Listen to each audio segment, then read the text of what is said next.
When I stopped by the supermarket to buy my daughter's favorite roses to bring to her house for dinner by chance, I met my old neighbor. She grabbed my hand and said with a worried look, "Your son-in-law has been hiding something from you."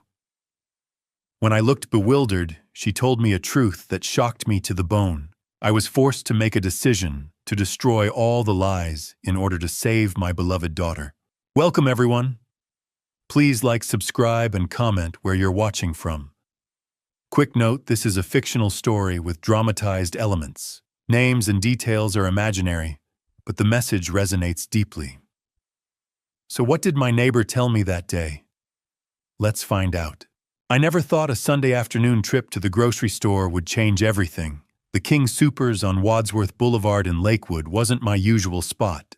I'd only started coming here after Michelle moved to Highlands Ranch with Brandon 4 years ago. It was convenient right on the way to their house, so I'd stop by to grab something before visiting her. Wine for dinner, flowers, maybe some of those chocolate-covered almonds she loved. It became a ritual of sorts. King Soopers first, then Michelle's. That Sunday, I had one simple mission: red roses. She'd invited me to dinner, her first home-cooked meal in weeks, and roses were her favorite. They always had been, ever since she was a little girl, watching her mother arrange them in a vase on our kitchen table. I was inspecting a bouquet near the entrance when I heard a voice behind me. "Walter Green, is that really you?" I turned to find Linda Warren, my former neighbor of 15 years. She wore a King Soopers apron, her silver hair pulled back neatly. We'd lost touch after she moved to live with her son and daughter-in-law almost 2 years ago. "Linda, I didn't know you worked here." "Started a few months ago," she said with a tired smile. "Part-time at the register. Keeps me busy." Then her expression shifted. She glanced around and lowered her voice. "Walter, do you have a minute? I need to talk to you about something. About Brandon." My grip tightened on the cart handle. "What about him?" She hesitated, then leaned closer. "Last Tuesday I saw him here. He was shopping with a woman." "A woman?" "Yes. Young, maybe 30. Long dark hair, very put together. She was wearing a designer coat and had this diamond bracelet on her wrist. Big stones, the kind that catches the light." I tried to rationalize it. Maybe a co-worker? "He works in real estate, meets a lot of people." Linda shook her head slowly. "Walter, they weren't just shopping together. They were together." Brandon had his arm around her waist. She was leaning into him, laughing. They were looking at each other the way married people do. The way you and Sarah used to. The words struck hard, but I kept my voice steady. "Are you sure it was Brandon?" "Walter, I was at his wedding. I've known that boy for years." Her voice was firm now. "When I saw them by the wine aisle, I walked over and called out to say hello. Brandon looked right at me. I know he recognized me. But before I could say anything more, he spoke. Cold as ice, he said, 'I don't know you, ma'am.' Then he took the woman's hand and walked away. I felt my chest tighten. He said he didn't know you." "Yes." Linda's eyes were sad. "Walter, we were neighbors for 15 years. I brought casseroles to your house after Sarah passed. I was at Brandon and Michelle's wedding. I gave them a set of wine glasses, for heaven's sake. He knows exactly who I am." "Maybe he didn't recognize you. It's been a couple years." "No." Linda cut me off gently. "He recognized me. I saw it in his eyes. He just didn't want that woman to know who I was. And the way they were together, Walter. They looked like husband and wife. Not friends, not colleagues. A couple." My throat felt tight. "Did you see what they bought?" She nodded. "I was at the register when they checked out. Expensive wine, gourmet cheese, fresh flowers, roses actually. The total was over $200. He paid with a credit card without blinking. $200 on groceries for a casual Tuesday. Michelle had mentioned money was tight lately. She'd been picking up extra shifts at the hospital, and Brandon said his commission checks were smaller. That's why she'd sent him $25,000 a few months ago, her savings, to help pay for his mother's medical care. Brandon had said his mother Edith was sick and needed treatment, but standing there with Linda's words echoing in my mind, something didn't add up. "Thank you for telling me, Linda." She squeezed my arm. "I hope I'm wrong, Walter, but I couldn't not tell you. If it were my daughter." "I understand." She gave me a sad smile and walked back toward the registers. I stood there for a long moment staring at the roses in my hand. They were beautiful, deep red, full petals, the kind Michelle would love. But now they felt heavier somehow, like they carried the weight of what I'd just learned. I paid at the self-checkout, barely registering the total. My mind was spinning. "I don't know you, ma'am." A lie. A deliberate, calculated lie to a woman who'd been at his wedding. The way Brandon had his arm around that woman. The diamond bracelet. The expensive shopping while claiming money was tight. The $25,000 Michelle had sent for his supposedly sick mother. I walked out into the parking lot, the November air sharp against my face. The sun was starting to dip lower in the sky, casting long shadows across the asphalt. I could see my breath in small white puffs. I reached my truck and opened the door, carefully placing the roses on the passenger seat. For a moment, I just stood there, one hand on the doorframe, looking at those flowers. Maybe Linda was wrong. Maybe there was an explanation. But deep down, I knew better. I climbed into the driver's seat and started the engine. The heater kicked on, blowing cold air that would eventually warm up. I sat there for a moment, hands on the steering wheel, staring through the windshield at nothing in particular. Then, I put the truck in reverse and pulled out of the parking space. The drive to Highlands Ranch would take 30 minutes. 30 minutes to decide what to do. 30 minutes to figure out how to look my son-in-law in the eye and not let him see the suspicion growing in my chest like a slow-burning fire. I merged onto the highway, the roses beside me, and Linda's words played over and over in my mind. They looked like husband and wife. He said he didn't know me. Over $200 without blinking. My daughter was waiting for me. She'd be so happy to see the roses. She'd smile that beautiful smile and put them in a vase and tell me dinner was almost ready. And Brandon would be there too, smiling, playing the part of the loving husband. But now I would be watching, really watching. I gripped the steering wheel tighter and kept driving, the bouquet of red roses sitting beside me, beautiful and silent, as the doubt in my heart grew with every passing mile. I pulled into Michelle and Brandon's driveway at 6:30 sharp, the roses still resting on the passenger seat. The house looked picture-perfect, white siding, black shutters, manicured lawn. But after my conversation with Linda, everything felt different. I grabbed the roses and walked to the front door. Before I could knock, it swung open. "Dad!" Michelle pulled me into a hug, her face lighting up. She'd traded her scrubs for jeans and a cozy sweater. "You brought roses. You didn't have to." "I wanted to," I said, handing them to her. She buried her face in the blooms and smiled. "They're beautiful. Come in, dinner's almost ready." I stepped inside, and that's when I started noticing things. The first was the purse on the entryway table, a Louis Vuitton, with the signature monogram pattern. I knew because Sarah had admired one years ago, and the price had made my head spin. $2,500. "That's new," I said. Michelle glanced over. "Oh yeah, Brandon surprised me last week. He said I deserved something nice." I forced a smile and followed her into the living room. My eyes went straight to the television mounted on the wall, 75 inches. So new I could still see the faint outline where someone had peeled off the price sticker. "New TV?" I asked. "Got it 2 weeks ago." Brandon's voice came from the kitchen doorway. He walked in with a dish towel over his shoulder, grinning. 75 inches, 4K, the whole deal. Figured we'd treat ourselves. He extended his hand, and I shook it, studying his face.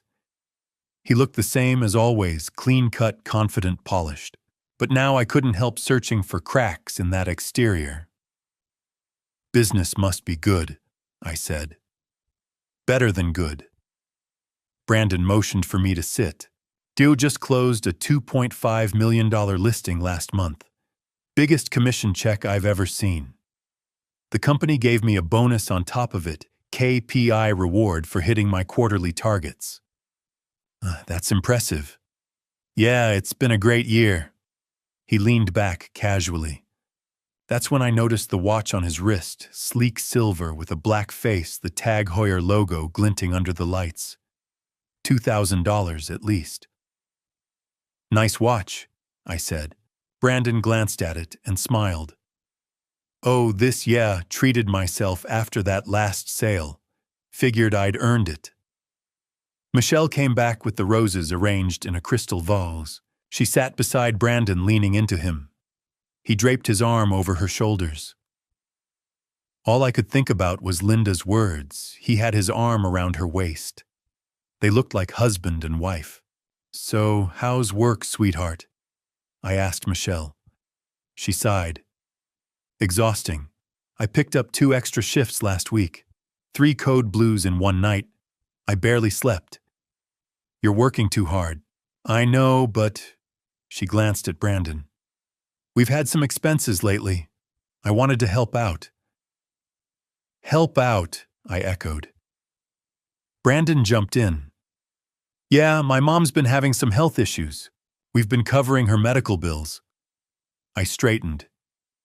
"Edith, what's wrong?" His expression flickered discomfort, maybe irritation.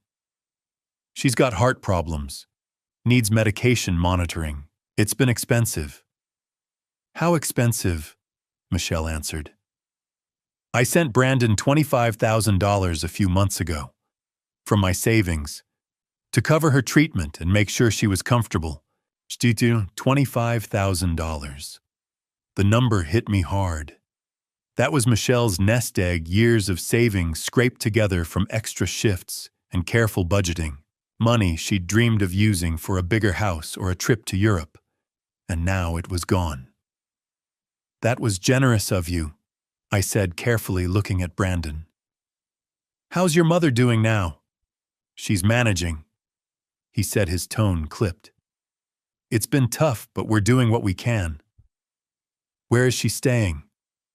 "Pinewood Care Center in Aurora. It's not fancy, but it's close enough that I can check on her." "You visit her often?" Brandon shifted. "When I can. Work's been crazy, you know how it is." I nodded slowly, but my mind was racing. $25,000 for medical bills, a Louis Vuitton purse, a 75-inch TV, a $2,000 watch. If money was so tight, where was all this luxury coming from? "Dinner's ready," Michelle announced, standing. "I made your favorite dad pot roast with roasted vegetables." I followed them into the dining room. The table was set beautifully, cloth napkins, matching plates, candles flickering. Michelle had gone to a lot of trouble trying so hard to make everything perfect. As I sat down across from Brandon, watching him pour wine into expensive glasses and smile that easy, practiced smile, all I could think about was Linda's voice. "I don't know you, ma'am." A lie. A bold-faced lie to a woman who'd been at his wedding, and now sitting here surrounded by expensive things, listening to him talk about his sick mother while my daughter worked herself to exhaustion to pay for care that might not even be real. Something cold settled in my chest. I picked up my fork and took a bite of pot roast, forcing myself to chew, to swallow, to smile at Michelle when she asked if I liked it. "It's perfect, sweetheart," I said. Brandon raised his glass. "To family," he said. I lifted mine and clinked it against his, meeting his eyes across the table. And in that moment, looking at him, at his confident smile, his expensive watch, his carefully crafted image, I felt like I was sitting across from a complete stranger. A stranger who was lying to my daughter. A stranger I no longer recognized at all. Dinner ended around 8:30. Michelle started clearing the plates, and I stood to help, but Brandon waved me off. "Let me get those, Dad," he said with that practiced smile. "You relax." He carried a stack of dishes into the kitchen, and I heard his phone buzz on the counter. A moment later, he reappeared, phone in hand, his expression apologetic. "I'm so sorry," he said to Michelle. "That was the office. I have to run out for a bit, client emergency. One of my listings just got a surprise inspection issue, and I need to meet the buyer's agent to smooth things over." Michelle's face fell. "Now Dad just got here." "I know, honey, I'm sorry. It'll only take an hour, maybe less."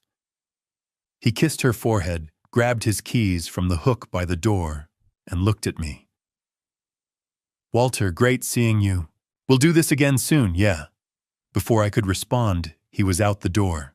The house fell quiet except for the soft clink of dishes as Michelle loaded the dishwasher. I stood in the living room, staring at the empty spot where Brandon had been sitting, my mind churning.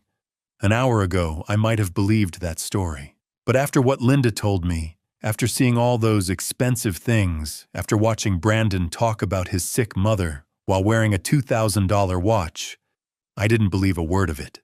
Michelle came back into the living room, wiping her hands on a towel.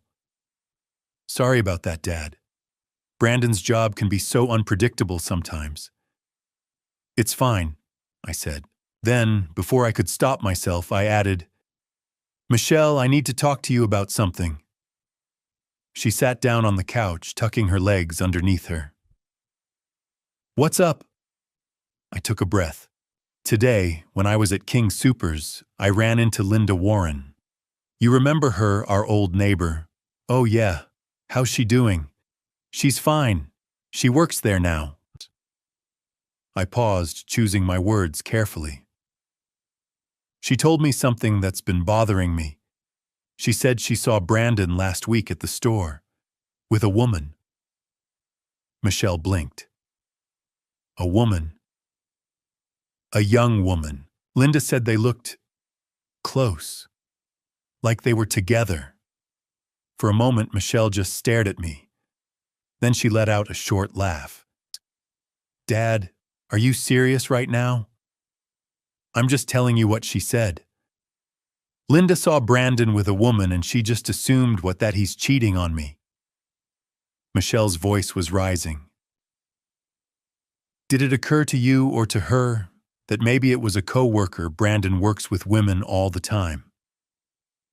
"Linda said her name was Amber. Does that sound familiar?" Michelle hesitated, then nodded. "Yes, Amber's a colleague at Coldwell Banker. Brandon's mentioned her before. She's been helping him with some of his bigger listings." Linda said they looked like more than colleagues. "Dad." Michelle stood up, her arms crossed. "What are you trying to say?" "I'm saying Linda knows Brandon. She was at your wedding. She wouldn't make something like this up." "So you believe some random story from a woman you haven't talked to in 2 years over your own son-in-law?" Her voice was sharp, now defensive. "Over me?" "Michelle, I'm not trying to upset you. I just think." "You just think what, Dad?" She cut me off, her eyes flashing. "That Brandon's lying to me, that he's sneaking around. You've never liked him, have you?" "That's not true." "Yes, it is."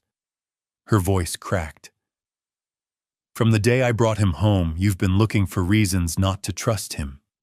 You never thought he was good enough, and now you're using some gossip from a grocery store to try to tear us apart." "Michelle, listen to me." "No." She shouted, and I saw tears forming in her eyes. "You listen to me. Brandon is my husband. He works hard to provide for us. He takes care of me. And yes, maybe he bought me a nice purse, maybe we got a new TV, so what? He earned that money. He deserves to enjoy it." "What about the $25,000 you gave him?" She froze. "What about it? Where did it go, Michelle?" Because if his mother is so sick, if the medical bills are so high, why does he have money for luxury watches and expensive dinners? Her face went pale, then flushed red. How dare you? His mother is dying, and you're standing here accusing him of what, stealing from me. I'm not accusing anyone of anything. I'm just asking questions. Well, stop asking. She stepped toward me, her hands clenched into fists. You don't get to come into my house and interrogate me about my marriage. You don't get to make me doubt my husband because some old neighbor thinks she saw something. Michelle, get out. The words hit me like a slap. What? I said get out. Her voice was cold, now trembling with anger. I don't want you here. I don't want to hear another word about Brandon or Amber or Linda or any of this. Sweetheart, please. I'm trying to protect you. Protect me. She laughed bitterly. From what? From the man I love. From the life I've built, no dad. You're not protecting me. You're trying to destroy my marriage because you've never trusted him. Because you've never believed I could make my own decisions. That's not true. Yes, it is. Tears were streaming down her face now. You've been doing this my whole life. Ever since Mom died, you've been treating me like I'm still a little girl who needs you to save her. But I'm not. I'm 35 years old.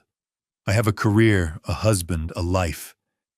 And I don't need you coming in here and tearing it apart. I felt my own eyes sting. Michelle, I love you. I'm your father. I know what you want. Her voice broke. You want me to need you. But I don't. Not like this.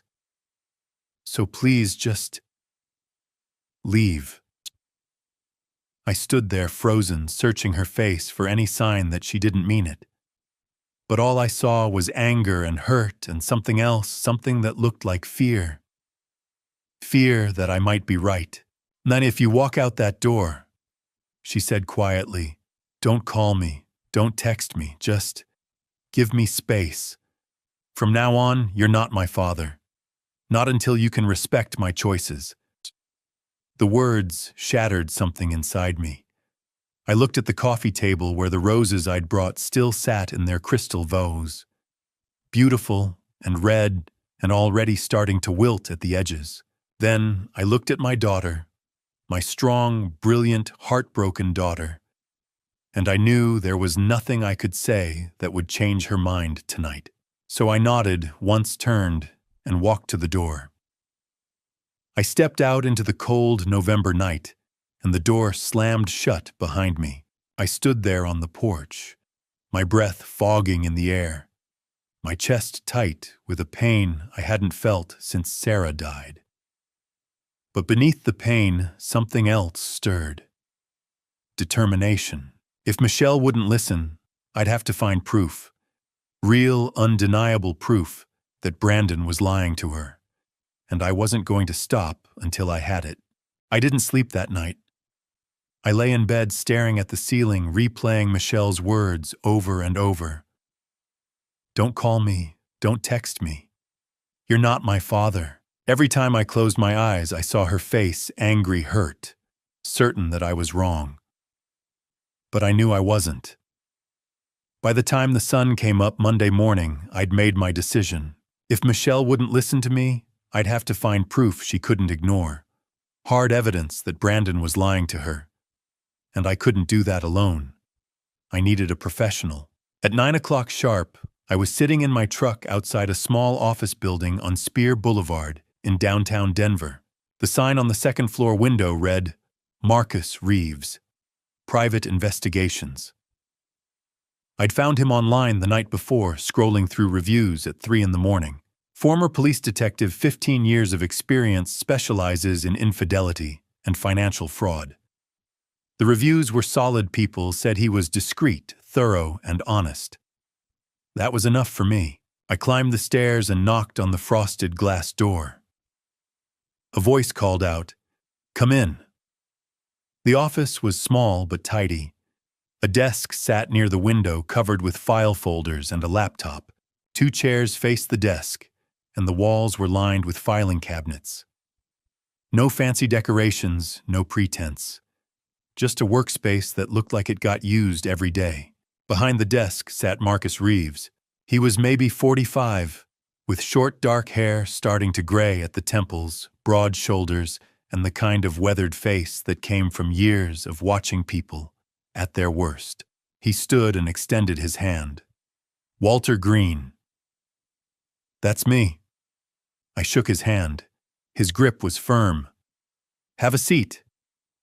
He gestured to one of the chairs and sat back down. "You said on the phone this is about your son-in-law." "Yeah." I cleared my throat. "I think he's cheating on my daughter, and I think he's lying about other things too." Marcus pulled out a notepad and pen. "Tell me everything." So I did. I told him about Linda seeing Brandon with the young woman at King Soopers, about the expensive purse, the TV, the watch, about the $25,000 Michelle had sent for his supposedly sick mother, about the confrontation at dinner, and how Michelle had thrown me out.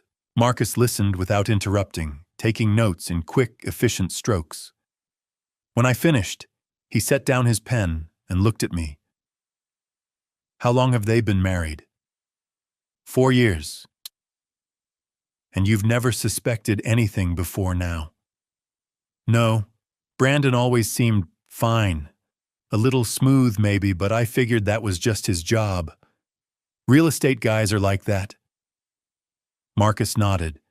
"They are." "Okay, here's what I'm hearing. Possible infidelity, possible financial fraud, and a wife who doesn't want to believe it. That's common. People don't want to see what's right in front of them, especially when it's going to hurt. So you'll help me." "I can." He leaned back in his chair. "But I need to be clear about what you're asking for. Surveillance isn't cheap and it takes time. If I'm going to follow Brandon, document his movements, find out who this woman is and what's going on with the money, that's a full work week minimum, maybe more." "How much?" $2,500 for the first week. That includes surveillance, background checks, financial analysis, if I can get access, and a full report with photos and video if I find anything. If we need to go longer, it's another $1,500 per week after that. $2,500.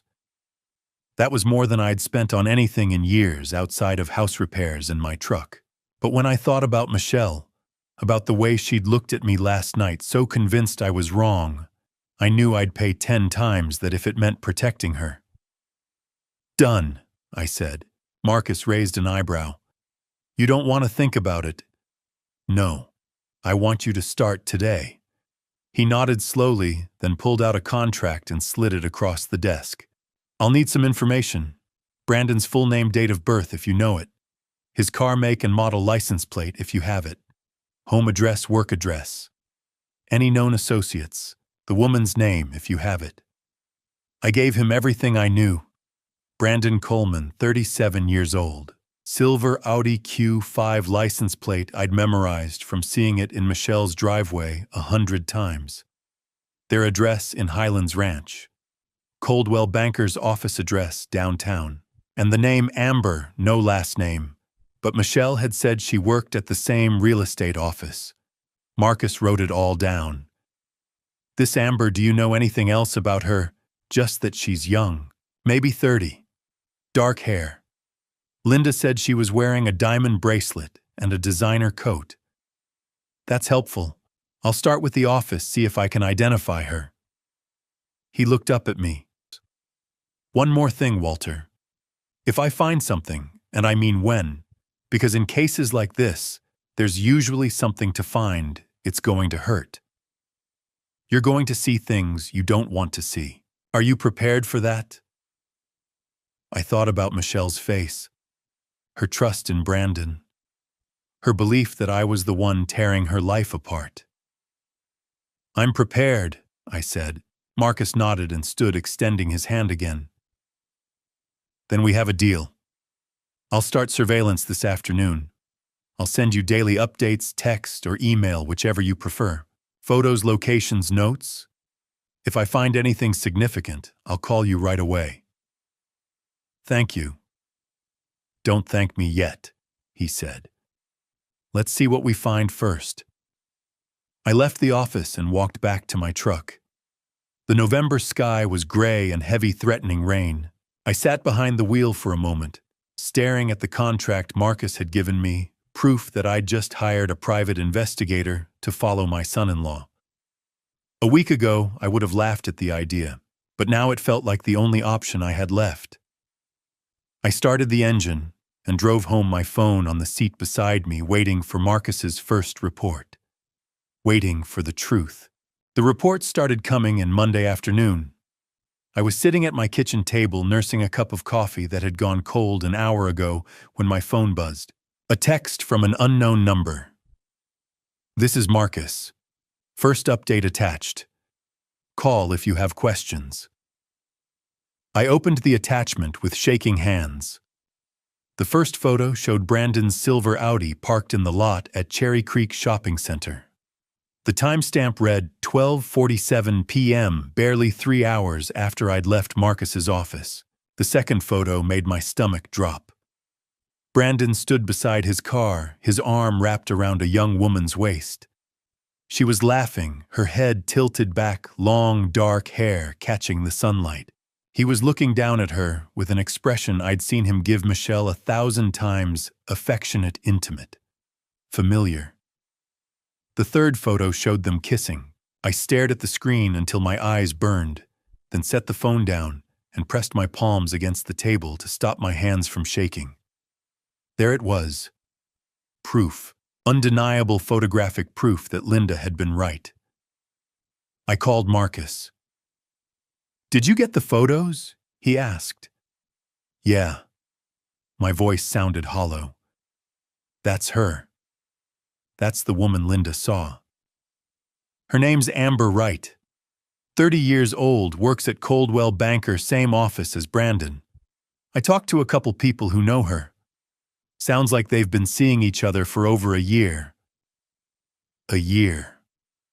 Michelle and Brandon had been married for 4 years, and he'd been cheating on her for at least one of them. "I'll keep following him," Marcus said. "If there's more, I'll find it." "Thank you," I managed. He hung up, and I sat there alone in my kitchen, staring at the photos on my phone, feeling like the floor had opened up beneath me. Tuesday's report came at 2 in the afternoon. This time, it was a video. Marcus had followed Brandon and Amber to Capitol Grill, an upscale steakhouse downtown. The footage showed them sitting at a corner table, candlelight flickering between them. Amber reached across the table and took Brandon's hand. He lifted it to his lips and kissed her knuckles. The video was only 15 seconds long, but it felt like hours. Marcus's text read, "Dinner tab was $287. He paid with the same Visa ending in 4829. Credit card's in his name, but records show it's linked to a joint account with your daughter. Michelle's money. He was spending Michelle's money on another woman."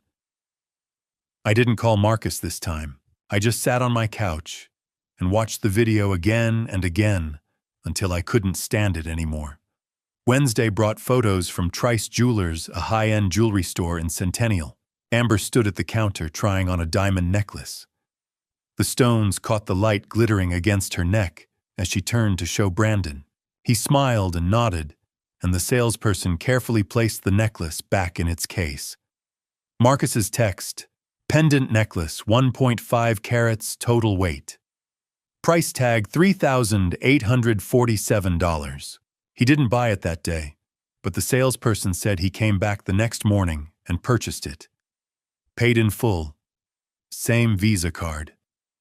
$3,847 for a woman who wasn't his wife. I felt sick.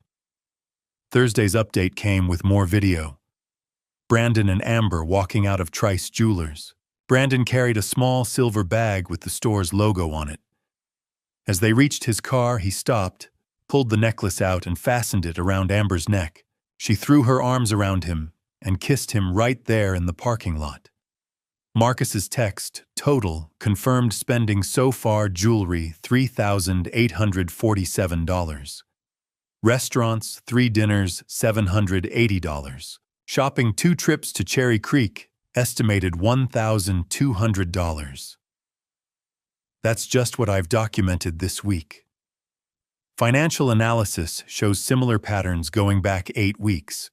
Rough estimate he spent at least $11,000 on her in 2 months. $11,000. And that was just what Marcus could track. I sat at my kitchen table again, staring at the numbers, doing math I didn't want to do. Michelle had given Brandon $25,000 for his mother's medical care. If he'd spent $11,000 on Amber, where was the rest? I texted Marcus. What about his mother? Can you find out where she is? His response came 10 minutes later, already on it. I'll have an address by tomorrow. Friday morning, my phone rang. I found her, Marcus said. Edith Marshall, 77 years old. She's at a place called Pinewood Care Center in Aurora. It's a basic assisted living facility, not exactly expensive. I talked to the front desk, said I was a family friend. They told me she's been there for 6 months, pays rent with her social security checks. No extra funds, no medical treatments, beyond standard care. My blood went cold. No extra funds, none. Whatever money your daughter sent Brandon, it didn't go to his mother. I closed my eyes and leaned against the counter. Jesus. Walter. Marcus's voice was serious. I've been doing this a long time. This isn't just infidelity. This is financial fraud. He took $25,000 from your daughter under false pretenses and spent it on himself and his girlfriend. That's a crime. I know. What do you want to do? I opened my eyes and looked at the photos spread across my kitchen table, Brandon and Amber kissing, holding hands, laughing. The receipt from Trice Jewelers, the video of him fastening a diamond necklace around her neck, while Michelle worked 12-hour shifts at the hospital to make ends meet. I want everything, I said.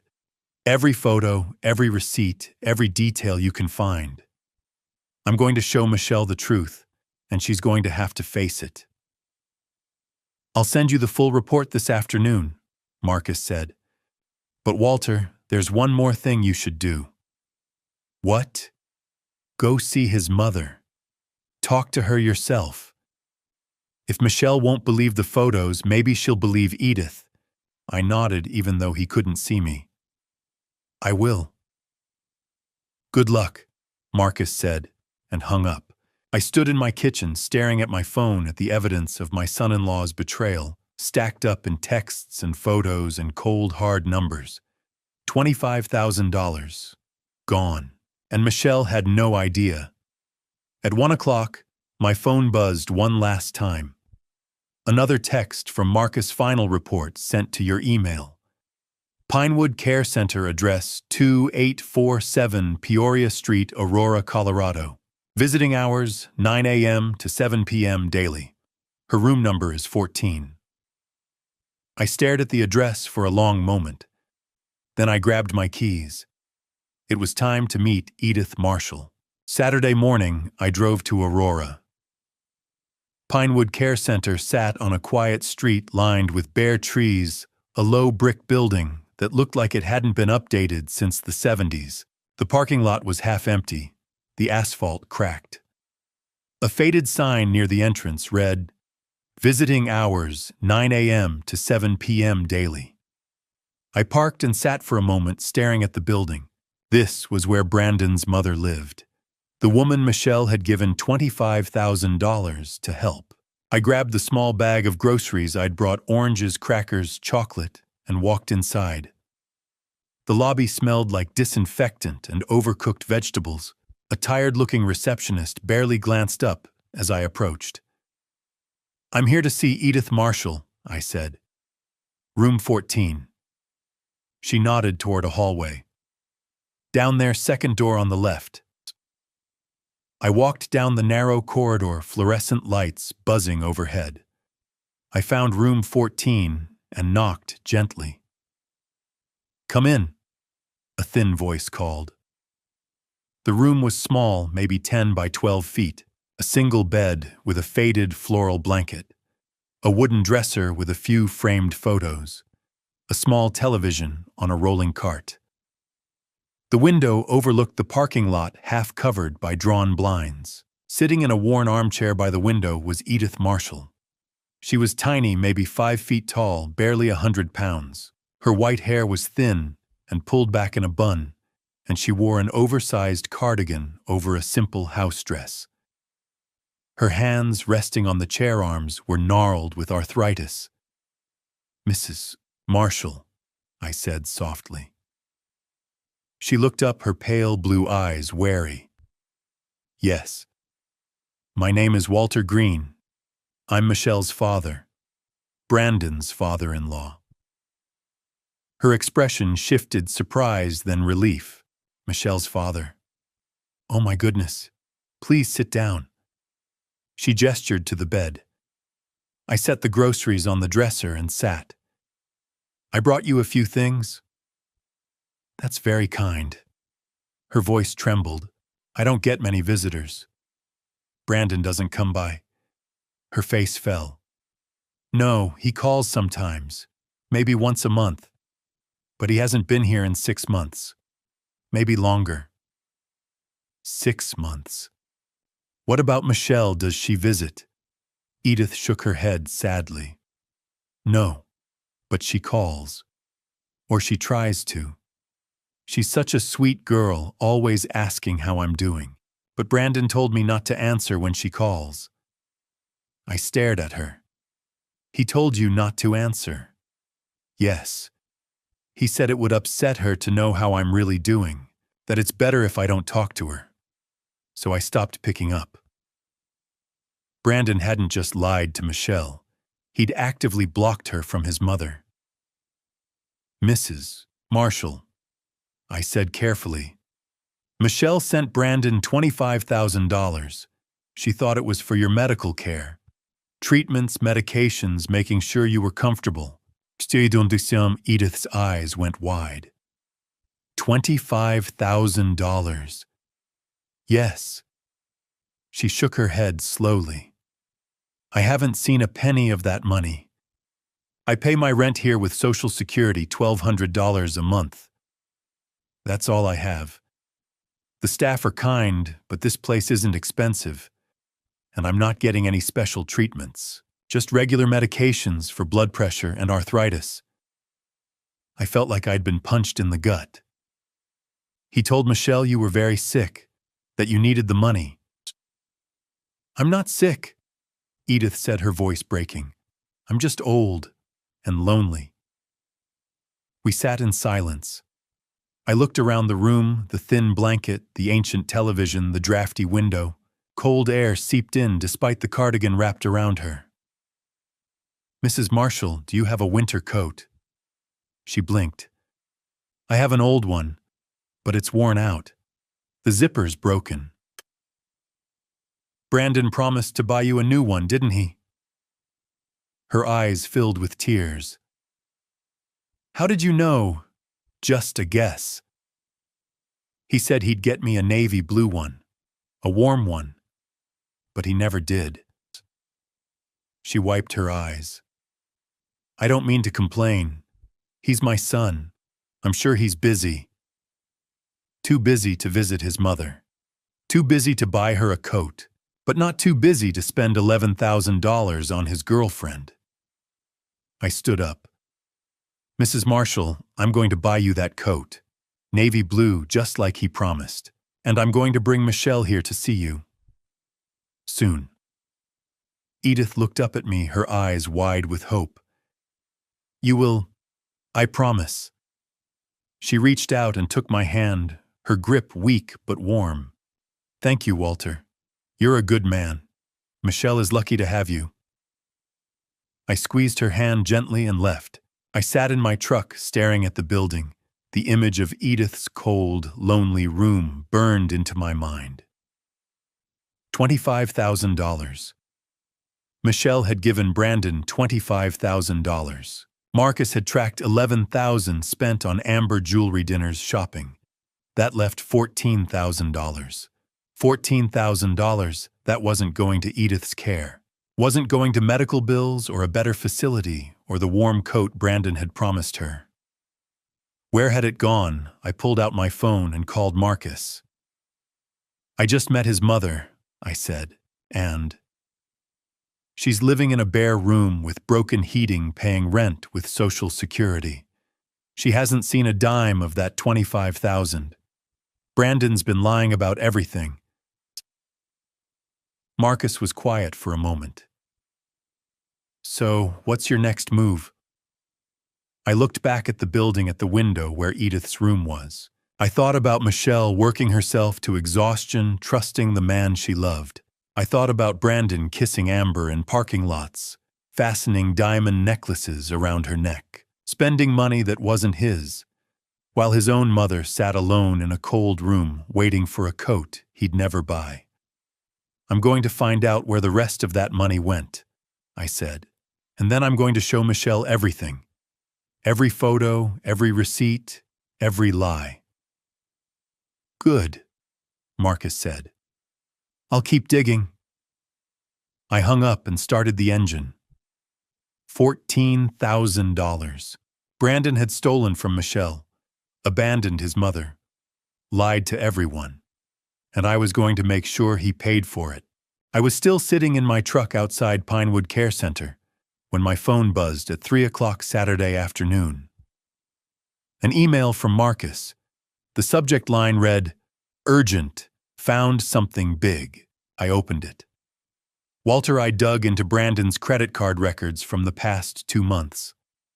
November 3rd to 7th, he told Michelle he was going to San Diego for a real estate conference. That was a lie. I traced his hotel booking to the St. Regis Aspen Resort in Colorado. 4 nights, $1,350 total, paid with his visa ending in 4829. Amber Wright posted photos from Aspen on social media. During those exact dates, she deleted them after 24 hours. But I got screenshots before they disappeared. I'm attaching everything. Call me. My hands shook as I scrolled through the attachments. The first was a screenshot from Amber's social media. The photo showed her standing on a snow-covered balcony mountains in the background, wearing a fur-trimmed coat and holding a glass of champagne. The caption read, "Living my best life." The location tag, St. Regis Aspen Resort. The date, November 4th, 2024. The second attachment was a hotel receipt. St. Regis Aspen Resort. Guest name, Brandon Coleman. Check-in, November 3rd, check-out, November 7th. Room rate, $337.50 per night. Total, $1,350. Payment method, Visa ending in 4829. The same card he'd used to buy Amber's necklace. The same card linked to the joint account he shared with Michelle. I kept scrolling. Marcus had included a breakdown of estimated expenses, hotel, $1,350 meals, approximately $400 ski lift passes, $200 miscellaneous, $100. Total estimated cost, $2,050. Add that to the $3,847 necklace from Trice Jewelers, the $780 in restaurant bills, the $1,200 in shopping trips Marcus had already documented. Brandon had spent over $7,000 on Amber in a single month, while Michelle worked 12-hour shifts and sent him $25,000 to care for his supposedly dying mother. I called Marcus. "Did you get it?" he asked. "Yeah." My voice was hoarse. "San Diego." He told her San Diego. I checked. There was no real estate conference in San Diego those dates. He made it up. I closed my eyes and leaned my head back against the seat. "How did you get the social media photos if she deleted them?" "I have software that archives posts before they disappear. It's standard for investigations like this." The posts were public for about 18 hours before she took them down, probably realized it was stupid to broadcast a secret trip. But by then, I'd already captured them. "Is there more?" "One more thing," Marcus said. "I found another photo she posted from a restaurant in Aspen, high-end steakhouse called Matsuhisa. I called them, said I was trying to track down a receipt for tax purposes. They confirmed a reservation under Brandon Coleman for 2 people on November 5th at 7 p.m. Bill was $340. $340 for one dinner. Walter, I know this is hard to hear, but you need to understand what you're dealing with. This isn't just an affair. Brandon is living a double life. He's taking your daughter's money and using it to fund a relationship with another woman. Fancy trips, expensive dinners, jewelry. Meanwhile, his mother is sitting in a care facility with a broken coat zipper. I know. What are you going to do?" I opened my eyes and stared through the windshield at Pinewood Care Center.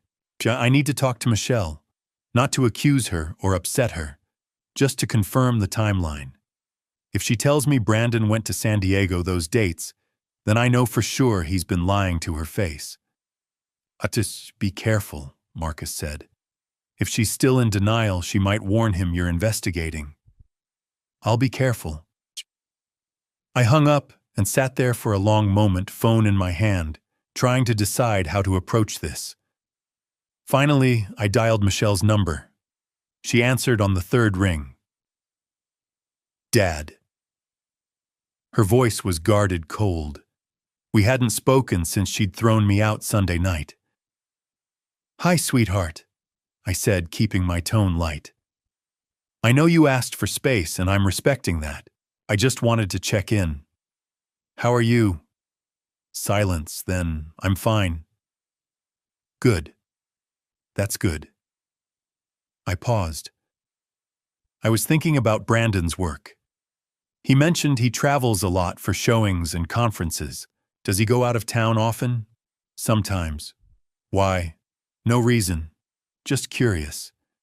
Has he had any trips recently? Another pause. He went to San Diego a couple weeks ago. A real estate conference. He was gone 4 days. My chest tightened. Early November.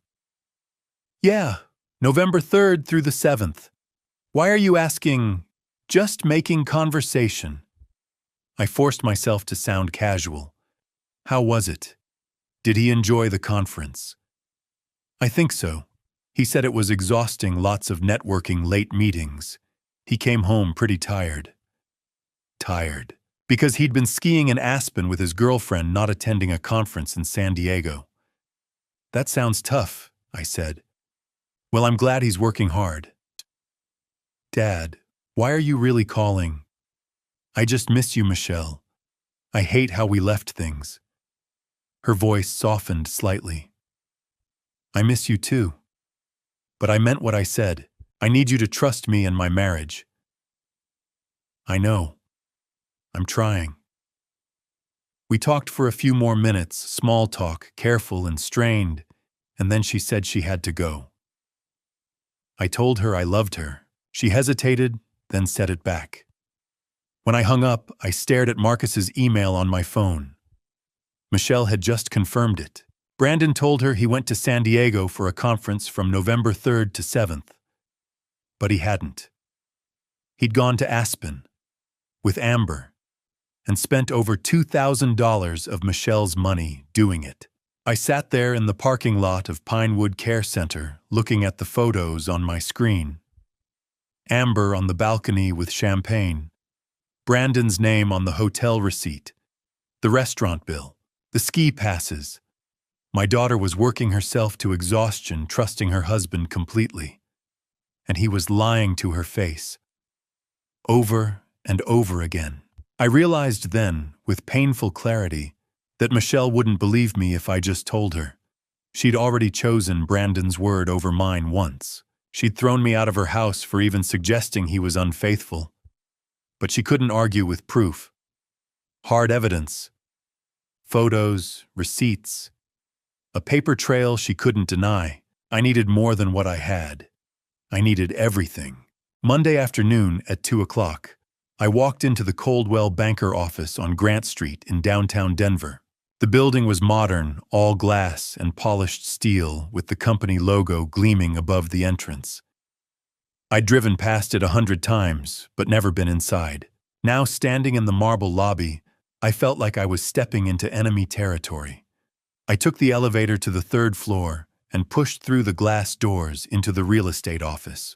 The space was open and bright, with rows of desks separated by low partitions. Framed photos of expensive homes lined the walls. A handful of agents sat at their computers talking on phones or typing away. At the front desk sat a young woman with blonde hair pulled back in a sleek ponytail. Her name tag read, Jessica. I approached with what I hoped was a friendly smile. Good afternoon. I'm looking for Brandon Coleman. Is he available? Jessica looked up and smiled back. Oh, Brandon. He's out to lunch right now. He should be back in about 30 minutes. Are you here for a showing? Actually, I was hoping to discuss listing my house. A friend recommended Brandon. That's great. He's one of our top agents. She glanced at her computer screen. Let me check his schedule. Can I get your name, Walter Green? As she typed, she said casually, Brandon just left about 20 minutes ago. He went to lunch with Amber, his girlfriend. They usually go to that Italian place down the street on Mondays. I froze. His girlfriend. I kept my voice steady. Yeah, Amber, right. She works here too. She's one of our newer agents. They've been together for like over a year now. Super cute couple. Jessica smiled, oblivious to the bomb she'd just dropped. My heart was pounding, but I forced myself to stay calm. I didn't know Brandon had a girlfriend. That's nice. Oh yeah, they're pretty serious. She's really sweet. Let me see if I can get you on his calendar for later this week. Excuse me. A man's voice interrupted. I turned to see a guy in his 40s walking over wearing a dress shirt with the sleeves rolled up. He extended his hand. I'm Tom Mitchell, one of the senior agents here. I couldn't help overhearing. You're looking to list a property. I shook his hand. Walter Green. Yes, potentially. Great. Brandon's excellent, but if you'd like, I can help you while you wait. Want to grab a coffee in the break room? Sure. I followed Tom to a small break room in the back, a kitchenette with a coffee maker, a table, and a few chairs. He poured 2 cups and handed me one. So, Tom said, sitting down. You're a friend of Brandon's. Actually, I'm his father-in-law. Tom blinked. Father-in-law? Yeah, he's married to my daughter Michelle. Tom's face went completely blank. He stared at me like I'd just spoken a foreign language. Married. Yes, 4 years now. Tom set his coffee down slowly. I'm sorry, are we talking about the same Brandon Coleman, tall guy, dark hair, drives a silver Audi? That's him. Brandon's married? Tom's voice rose slightly. Are you sure? Positive. I was at the wedding. Tom leaned back in his chair, rubbing his face. Jesus Christ, I've worked with Brandon for 3 years. I've never heard him mention a wife. Not once. My chest tightened. Never, never. He talks about Amber all the time, where they went for dinner trips, they're planning gifts he's buying her. The whole office knows they're together. But a wife? Tom shook his head. He's never said a word. What about social events, office parties? Does he bring anyone? He brings Amber, every time. Last year's Christmas party, the summer picnic, happy hours. It's always Amber. Tom looked genuinely disturbed now. Walter, I'm being straight with you. Everyone here thinks Brandon's single. Well, not single anymore because of Amber, but definitely not married. I felt like I'd been punched in the stomach. So he's been pretending Michelle doesn't exist. I guess so. I mean, damn, I had no idea. Tom paused. Does your daughter know about Amber? She knows Amber's name. Brandon told her Amber's a colleague. Nothing more. Tom let out a long breath. Man, that's messed up. I'm really sorry. I wouldn't have said anything if I'd known. No. I cut him off. I'm glad you did. I needed to hear it. We sat in silence for a moment. From the main office, I could hear phones ringing, people talking, the hum of daily business. Normal sounds. But nothing about this felt normal. How long did you say they've been together? I asked. Brandon and Amber. Over a year at least. Maybe longer. They started getting close around last summer, I think. July or August. By fall, it was pretty obvious they were a couple. Over a year. My mind raced doing the math. Michelle and Brandon had their third wedding anniversary last June, which meant he'd started seeing Amber barely a month later. Does Amber know he's married? I asked. Tom shrugged. I have no idea. If she does, she's never mentioned it either. I stood up my coffee untouched. Thank you for your honesty, Tom. Yeah, of course. He stood too, looking uncomfortable. Listen, are you going to talk to Brandon about this? Eventually. Do me a favor, don't tell him I said anything. I don't need the drama at work. I won't. Tom walked me back to the lobby. Jessica looked up as we passed, still cheerful and oblivious. Did you want to schedule something with Brandon, Mr. Green? Not today, I said. I'll call him. I walked out of the office and down to the parking garage, my footsteps echoing in the concrete stairwell. When I reached my truck, I sat behind the wheel and gripped it hard, trying to steady my breathing. Brandon had erased Michelle from his life. At work, he was single. Dating Amber, taking her to office parties, introducing her to colleagues, building a whole separate world where his wife didn't exist. And everyone believed him. Jessica thought Amber was his girlfriend. Tom had worked with him for 3 years and never heard Michelle's name. The entire office saw him as one half of a happy couple, just not the couple he'd actually married. My daughter had been deleted. I started the engine and pulled out of the garage onto Grant Street, heading home. But I wasn't going home to rest. I was going home to call Marcus, because now I had everything I needed. Tuesday morning, I drove back to Marcus's office. When I walked in, he was already waiting, a thick manila folder sitting on his desk. He gestured to the chair across from him. This is everything, he said, tapping the folder. Every photo, every receipt, every detail I could find. It's all here. I sat down and he slid the folder across the desk. I opened it. The first page was a timeline, dates, locations, events, all laid out in neat columns. November 3 to 7, Aspen trip with Amber Wright. November 10, jewelry purchase at Trice Jewelers, $3,847. November 12th, dinner at Capitol Grill, $287. On and on, a chronicle of betrayal spelled out in black and white. Behind the timeline were the photos, more than 50 of them. Brandon and Amber at Cherry Creek Shopping Center holding hands in the parking lot. Brandon fastening the diamond necklace around her neck.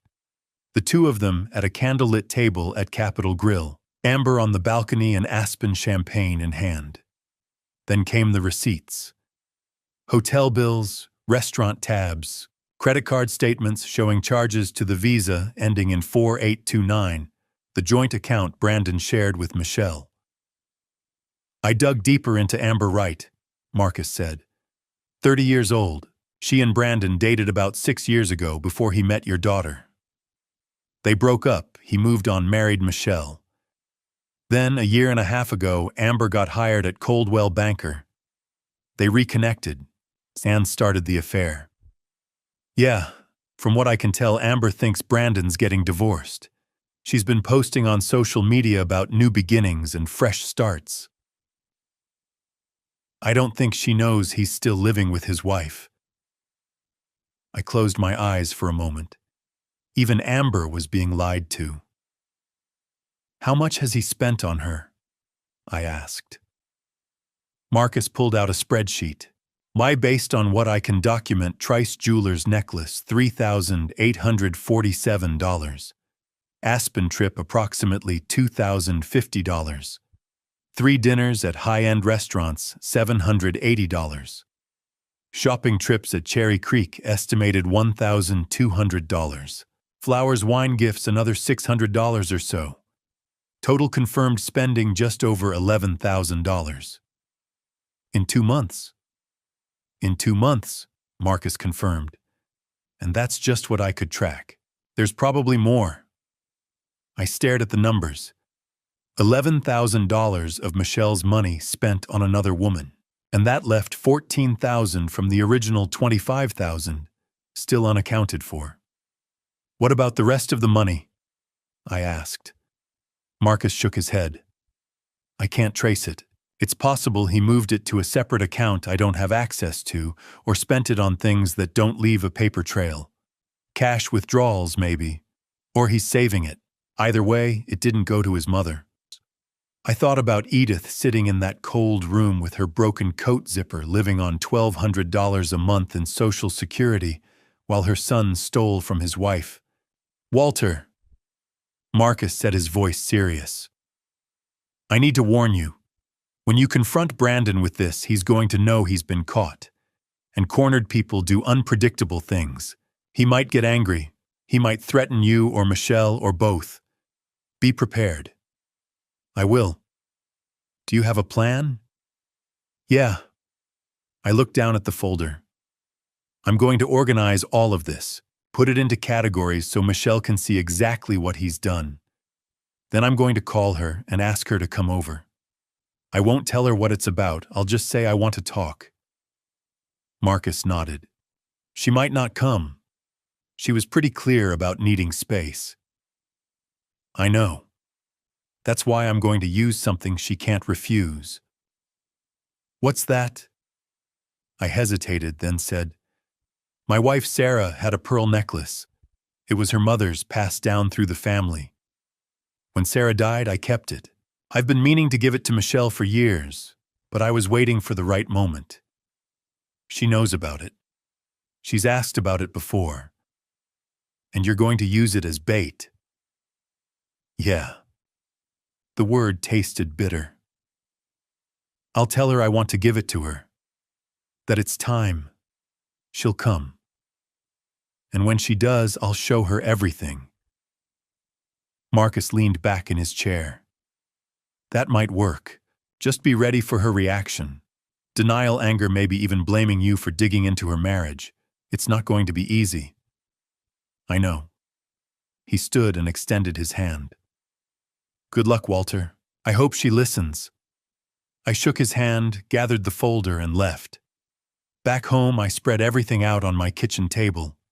Photos, receipts, timelines, notes. I spent the rest of the day organizing it into 5 folders, each one labeled clearly. Folder 1, The Office. Jessica's comments about Amber being Brandon's girlfriend. Tom's confirmation that no one at Coldwell Banker knew Brandon was married. A printout of the company directory showing both Brandon and Amber's names. Folder 2, The Affair. Photos of Brandon and Amber together. Kissing in parking lots. Holding hands at restaurants. The diamond necklace. Folder 3, The Aspen Trip. The hotel receipt from St. Regis Aspen Resort. Screenshots of Amber's social media posts. The restaurant bill from Matsuhisa. Proof that Brandon lied about going to San Diego. Folder 4, The Money. A breakdown of the $11,000 Marcus had traced. The $25,000 Michelle had sent Brandon. The math showing how much was missing. Folder 5, the mother. Photos I'd taken of Edith's room at Pinewood Care Center. Notes from my conversation with her. Proof that she'd received no money, no care, nothing. When I finished, I sat back and looked at the 5 folders lined up on my table. Then I went to my bedroom and opened the top drawer of my dresser. Beneath a stack of old t-shirts wrapped in a velvet cloth was Sarah's pearl necklace. I carried it back to the kitchen and set it beside the folders. The pearls gleamed softly in the afternoon light, delicate and beautiful. Sarah had worn it on our wedding day, on Michelle's baptism, on every anniversary we'd celebrated together. Now I was going to use it as bait to lure my daughter into facing a truth she didn't want to see. I picked up my phone and stared at Michelle's name in my contacts. Then I set the phone down. Not yet. I needed to be ready. I needed to make sure I could stay calm, stay strong, no matter how Michelle reacted. I looked at the necklace, at the folders, at the evidence of my son-in-law's betrayal, and I knew that tomorrow I would make the call. Tomorrow Michelle would have to face the truth. Wednesday morning at 10 o'clock, I sat at my kitchen table staring at my phone. The 5 folders were stacked neatly in front of me. Sarah's pearl necklace sat in its velvet case beside them. Everything was ready. I just had to make the call. I picked up the phone, took a deep breath, and dialed Michelle's number. It rang 3 times. 4. I was starting to think she wouldn't answer when I heard her voice. "Dad." She sounded guarded, tired, like she'd been expecting this call, but dreading it. "So, hi, sweetheart," I said, keeping my voice gentle. "I know you asked for space, and I've been trying to respect that. But I need to talk to you." Silence on the other end. Then, about what? Not about Brandon. Not about anything that happened last week. I promise. I paused.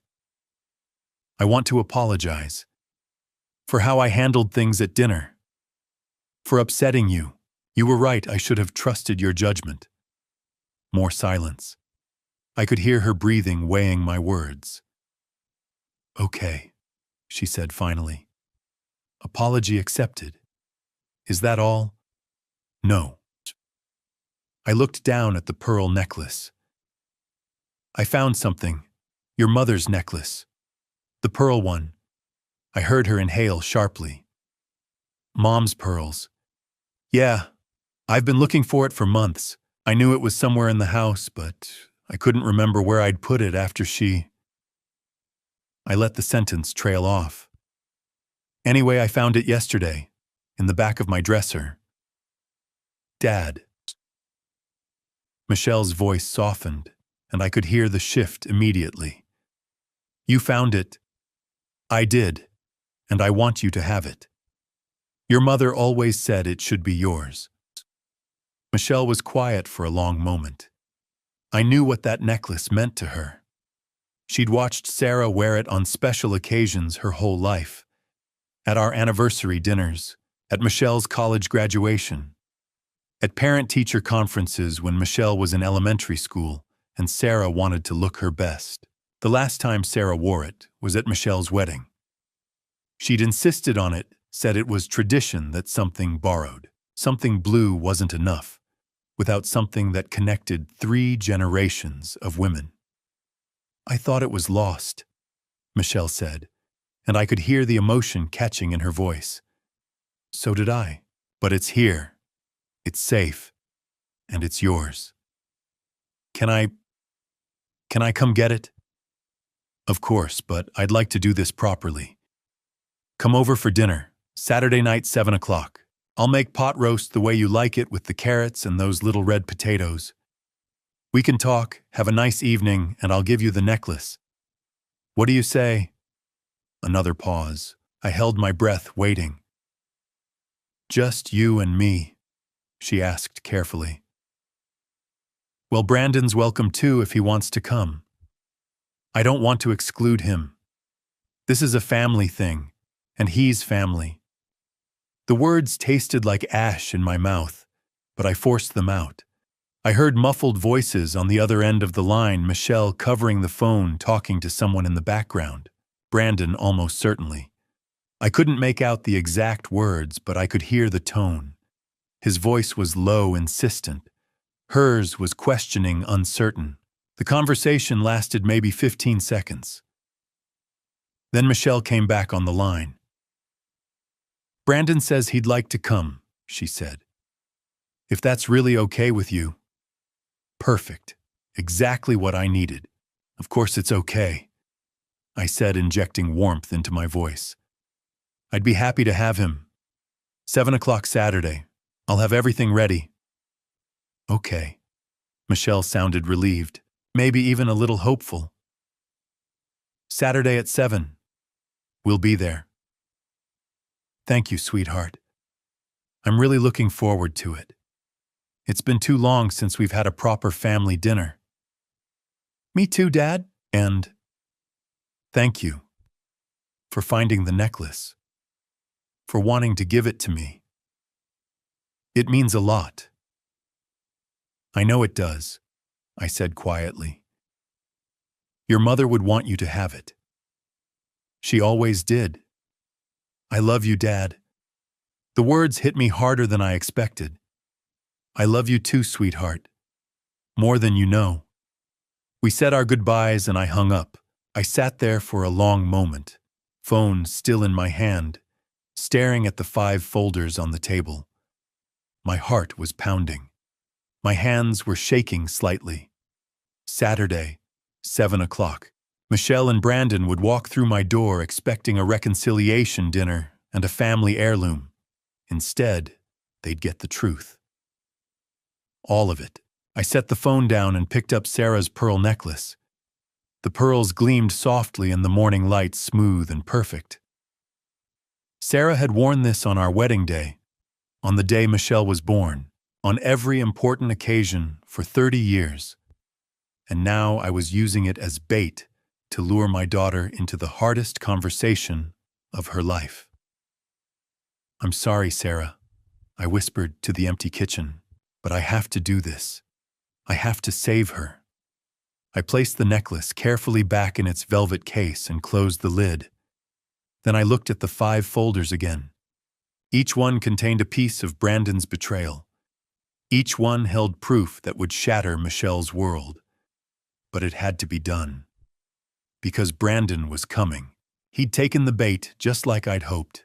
He probably thought this was his chance to smooth things over, to play the loving son-in-law, to prove to Michelle once and for all that her father was the problem. He had no idea what was waiting for him. I stood up and walked to the window, looking out at the cold November morning. 3 more days. 72 hours until Saturday night. 3 more days to prepare myself for what I was about to do. I thought about Michelle's voice on the phone. The way it had softened when I mentioned the necklace. The way she'd said, "I love you, Dad," before hanging up. In 3 days, she might never say those words to me again. But if it meant saving her from a man who was bleeding her dry, stealing from her, lying to her face every single day, then I'd accept that. I turned back to the table and looked one more time at the evidence of Brandon Coleman's betrayal. The office folder, the affair folder, the Aspen folder, the money folder, the mother folder. 5 folders that would destroy a marriage. 5 folders that would break my daughter's heart. But 5 folders that told the truth. And the truth was all I had left to give her. I picked up my keys and headed to the grocery store. I had a pot roast to make. Saturday at 7 o'clock, Brandon Coleman would walk into my house thinking he'd won. But by the end of the night, he'd know exactly what it felt like to lose everything. Because that's what he'd taken from my daughter. And I was going to make damn sure she got it back. Thursday morning, I woke up before dawn. I couldn't sleep. Every time I closed my eyes, I saw Michelle's face, the way she'd look when I showed her the folders. The betrayal, the heartbreak, the anger. But I had to do this. So I got up, made coffee, and started preparing. By 8 o'clock, I was at the grocery store. I walked the aisles, slowly picking out everything I needed for pot roast. A good cut of beef chuck, thick and marbled, fresh carrots, small red potatoes, yellow onions, a bottle of red wine, nothing too expensive, just something decent to deglaze the pan. Fresh thyme and rosemary from the produce section. At the checkout, the clerk smiled and asked if I was having company. "My daughter," I said, "and her husband." "That's nice. I hope you have a wonderful dinner." I nodded and paid, knowing that wonderful wasn't the word I'd use for what Saturday night was going to be. I drove home and unpacked the groceries, putting everything away carefully. Then, I spent the rest of Thursday morning cleaning. I vacuumed the living room, dusted the shelves, wiped down the coffee table where the folders would sit. I wanted everything to be perfect, or as perfect as it could be for what I was about to do. In the afternoon, I moved to the kitchen. I scrubbed the counters, cleaned out the refrigerator, made sure I had enough plates and silverware.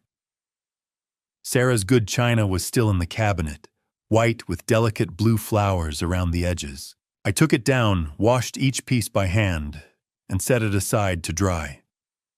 By evening, the house looked better than it had in months.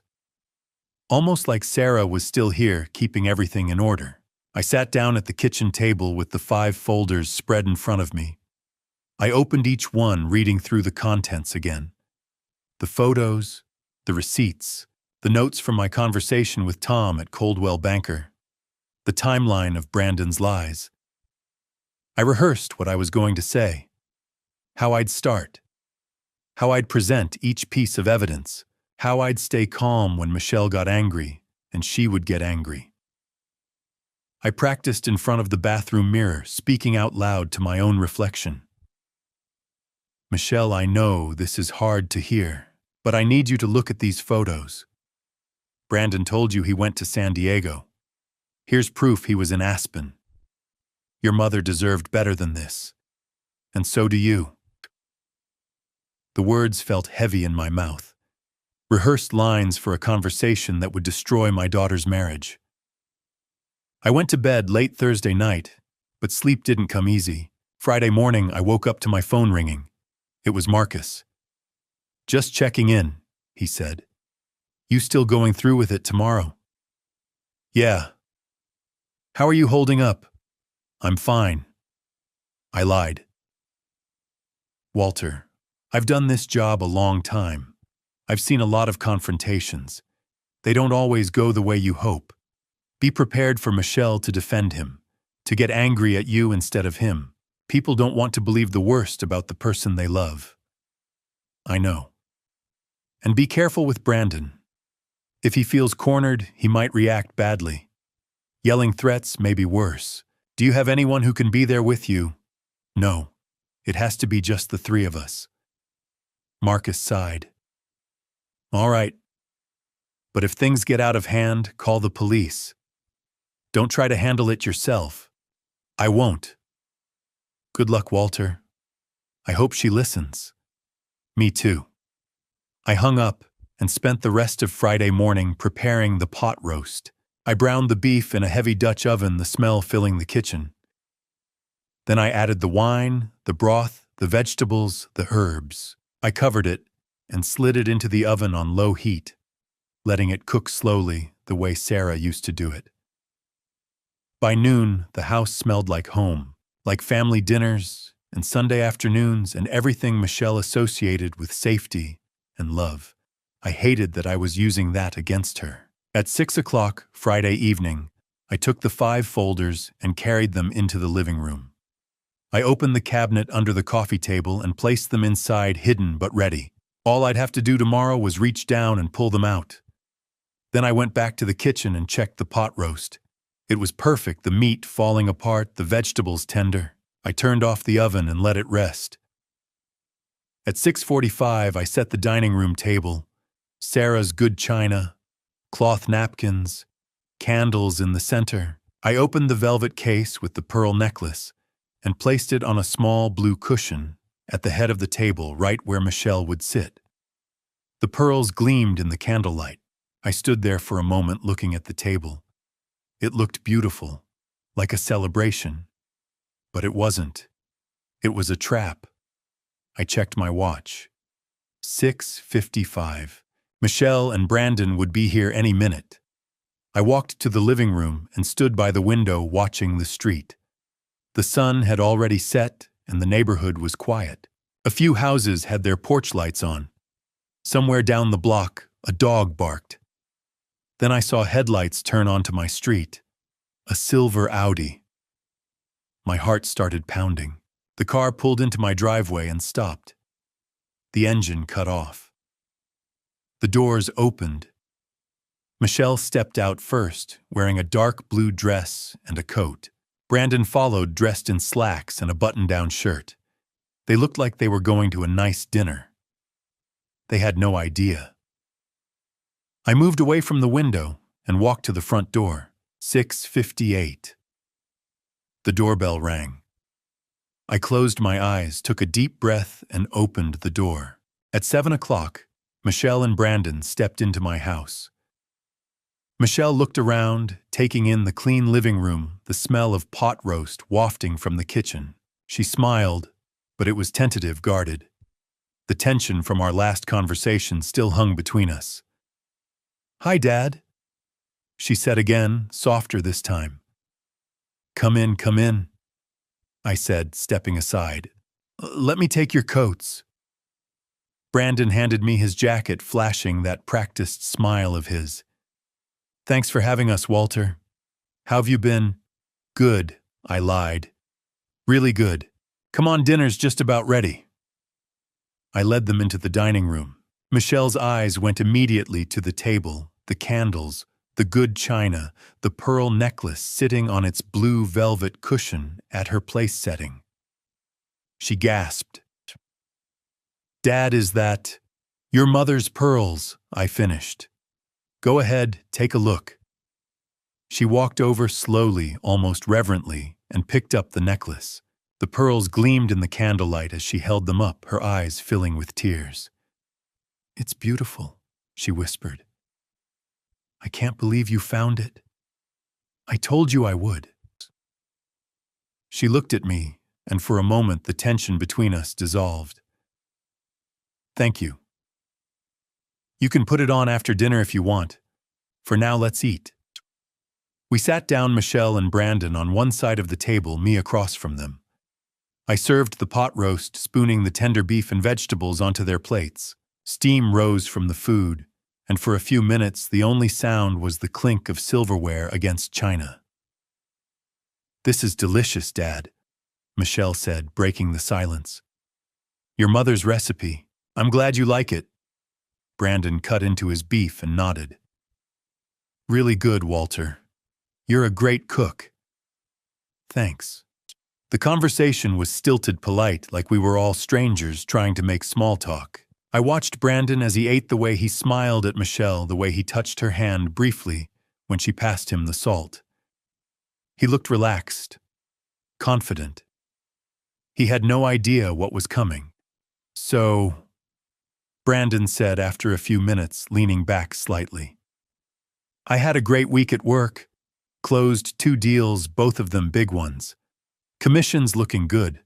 Should be around 15,000 for the month." "That's impressive," I said, keeping my voice neutral. "Yeah, it's been a strong quarter. I'm actually thinking about upgrading my car, maybe trade in the Audi for something newer." Michelle glanced at him. "I thought we were saving for a down payment on a bigger house." "We are," Brandon said smoothly. "But we can do both. Business is good, honey. We can afford it." I said nothing, just took another bite of pot roast. $15,000. Another round of lies, another performance. Michelle turned to me. "Dad, can I see the necklace again? After dinner?" "Of course," I said. "I'll give it to you properly, in the living room with coffee. Your mother would have wanted it that way." She smiled, and I saw the little girl she used to be, the one who believed the best of everyone, who trusted without question. It broke my heart. We finished dinner in near silence. I cleared the plates, waved off Michelle's offer to help, and brought out coffee on a tray. Then I gestured toward the living room. Let's sit in there. More comfortable. Michelle and Brandon followed me in. She sat on the couch, and he sat beside her, his arm draped casually over the back of the cushions. I sat in the armchair across from them, the coffee table between us. I poured 3 cups of coffee, handed them out, and set the tray aside. So, Michelle said, her voice eager. The necklace. In a minute, I said. First, there's something I need to talk to you both about. Her smile faltered. Dad, you said this wasn't about... It's not about our argument, I interrupted gently. It's something else. Something important. Brandon straightened slightly, his expression shifting. What's this about Walter? I didn't answer. Instead, I reached down and opened the cabinet under the coffee table. I pulled out the 5 folders and set them on the table between us. Michelle stared at them, her brow furrowing. The folders were labeled clearly in my handwriting office. Affair, Aspen, money, mother. Dad. Michelle's voice was barely a whisper. What is this? Brandon's face had gone pale. His jaw tightened, and I saw his hand grip the armrest of the couch. These, I said quietly, looking at Michelle, are things you need to see. Walter.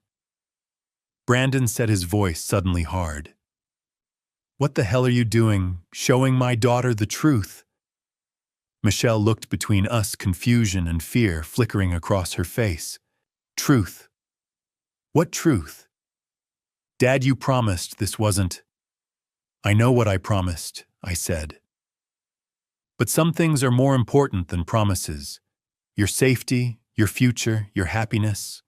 Dad, you're scaring me. I know, sweetheart. I'm sorry. I placed my hand on the first folder. But I need you to trust me.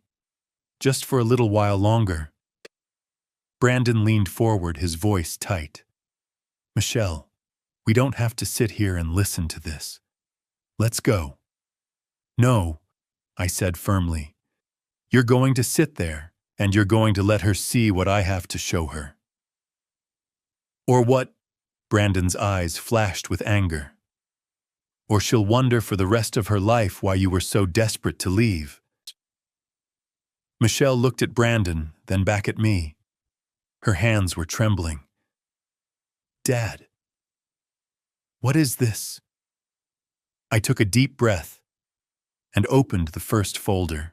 Inside were printouts, photos I'd taken of the Coldwell Banker office directory, showing both Brandon's and Amber's names. Notes from my conversation with Tom, a handwritten statement from Jessica, the receptionist. I slid the first page across the table toward Michelle. Last Monday, I said, my voice steady. I went to Brandon's office. I told the receptionist I was looking for him. She said he'd gone to lunch. I paused. With Amber, his girlfriend. Michelle's eyes went wide. What? That's what she said. Brandon's out with Amber, his girlfriend. Those were her exact words. Brandon's face flushed red. She's confused. Amber's a colleague. The receptionist doesn't know what she's talking about. Then explain this. I pulled out another page, a printout of Jessica's note written in her bubbly handwriting. Brandon Coleman plus Amber Wright equals office couple together 1+ year. Michelle took the paper with shaking hands. Dad, this could be a mistake. It's not. I picked up my phone and played the recording I'd made of Tom. Tom's voice filled the room. Brandon's married. Are you sure? I've worked with him for 3 years. I've never heard him mention a wife. Not once. He talks about Amber all the time. The whole office knows they're together. Michelle's hand went to her mouth. I talked to Tom Mitchell, I said. Senior agent at Coldwell Banker. He confirmed that everyone in the office thinks Brandon is single. Or rather dating Amber. They've been bringing her to office parties, company events, happy hours for over a year. That's not, Brandon started. I'm not done. I cut him off. I opened the second folder. This one was full of photos. I spread them across the coffee table one by one. Brandon and Amber in the parking lot at Cherry Creek Shopping Center, his arm around her waist, her leaning into him, their lips pressed together in a kiss. Brandon and Amber at a candlelit table at Capitol Grill, holding hands across the table, him kissing her knuckles. Brandon fastening a diamond necklace around Amber's neck in a jewelry store parking lot. Michelle stared at the photos, her breathing shallow. No, this isn't. It is, I said quietly. These were taken over the past 2 weeks by a private investigator. Brandon shot to his feet. You hired someone to follow me. Yes. You had no right. I had every right. I looked at Michelle. Sweetheart, I know this is hard, but there's more. I pulled out a receipt and placed it in front of her. Trice Jewelers. 1 diamond pendant necklace, 1.5 carats. Total $3,847. Payment method, Visa, ending in 4829. That's the necklace in the photo, I said. The one he's putting on her. He bought it with your joint credit card. November 14th. Michelle's hands were shaking so hard, the receipt fluttered. Brandon. He didn't answer. His jaw was clenched, his fists tight at his sides. I opened the third folder. November 3rd through 7th, I said. Brandon told you he was going to San Diego for a real estate conference. Do you remember? Michelle nodded slowly, tears starting to stream down her face. He didn't go to San Diego. I slid a hotel receipt across the table. He went to Aspen, with Amber. The receipt showed it clearly, St. Regis Aspen Resort. Guest Brandon Coleman. 4 nights. Total $1,350. Visa ending in 4829. Behind it was a screenshot from Amber's social media, her standing on a snow-covered balcony with mountains in the background. Champagne in hand, the location tag reading St. Regis Aspen Resort. November 4th. There was no conference, I said. He lied to you. He took her on a romantic trip and paid for it with your money. Shoo. Michelle was crying openly now, staring at the receipt, at the photo, at Brandon. You said it was exhausting. You said you were tired from all the networking. Brandon's face had gone from red to pale. Michelle, I can explain. Explain what? Her voice broke. Explain why you lied. Explain why you're in Aspen with another woman while I'm working double shifts at the hospital. It's not what it looks like. Stop. I opened the fourth folder. There's more. This one had a spreadsheet Marcus had prepared. A detailed breakdown of Brandon's spending over the past 2 months. Trice Jewelers, $3,847. Regis Aspen Resort, $1,153. $150. Matsuhisa, Restaurant. Aspen 3, $140. Capitol Grille, $287. Cherry Creek Shopping estimated, $1,220. Flowers Gifts Miscellaneous, $60. Total $100. $624, I pointed to the total. $11,624. That's what he spent on Amber in the past 2 months. All of it charged to the credit card linked to your joint account. Michelle stared at the numbers, her face ashen. You gave Brandon $25,000. I continued. You thought it was for his mother's medical care, but he spent over $11,000 of it on his girlfriend. I looked at Brandon. Which brings me to my question. Where's the other 14,000? Brandon said nothing. His hands were shaking now, too. I opened the fifth and final folder. Inside were photos I'd taken at Pinewood Care Center. Edith's small cold room, the worn furniture, the broken window latch, and a printed transcript of my conversation with her. Last Saturday, I said, I went to see your mother-in-law, Edith Marshall. She's at Pinewood Care Center in Aurora. Michelle looked up, her eyes red and swollen. How is she? Not good. I slid the photos toward her. She's living in a room that barely has heat. She pays her rent with Social Security, $1,200 a month.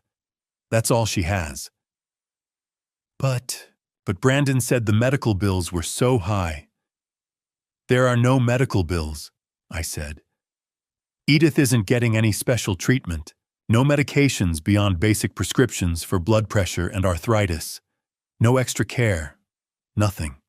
I played another recording on my phone, Edith's thin, trembling voice.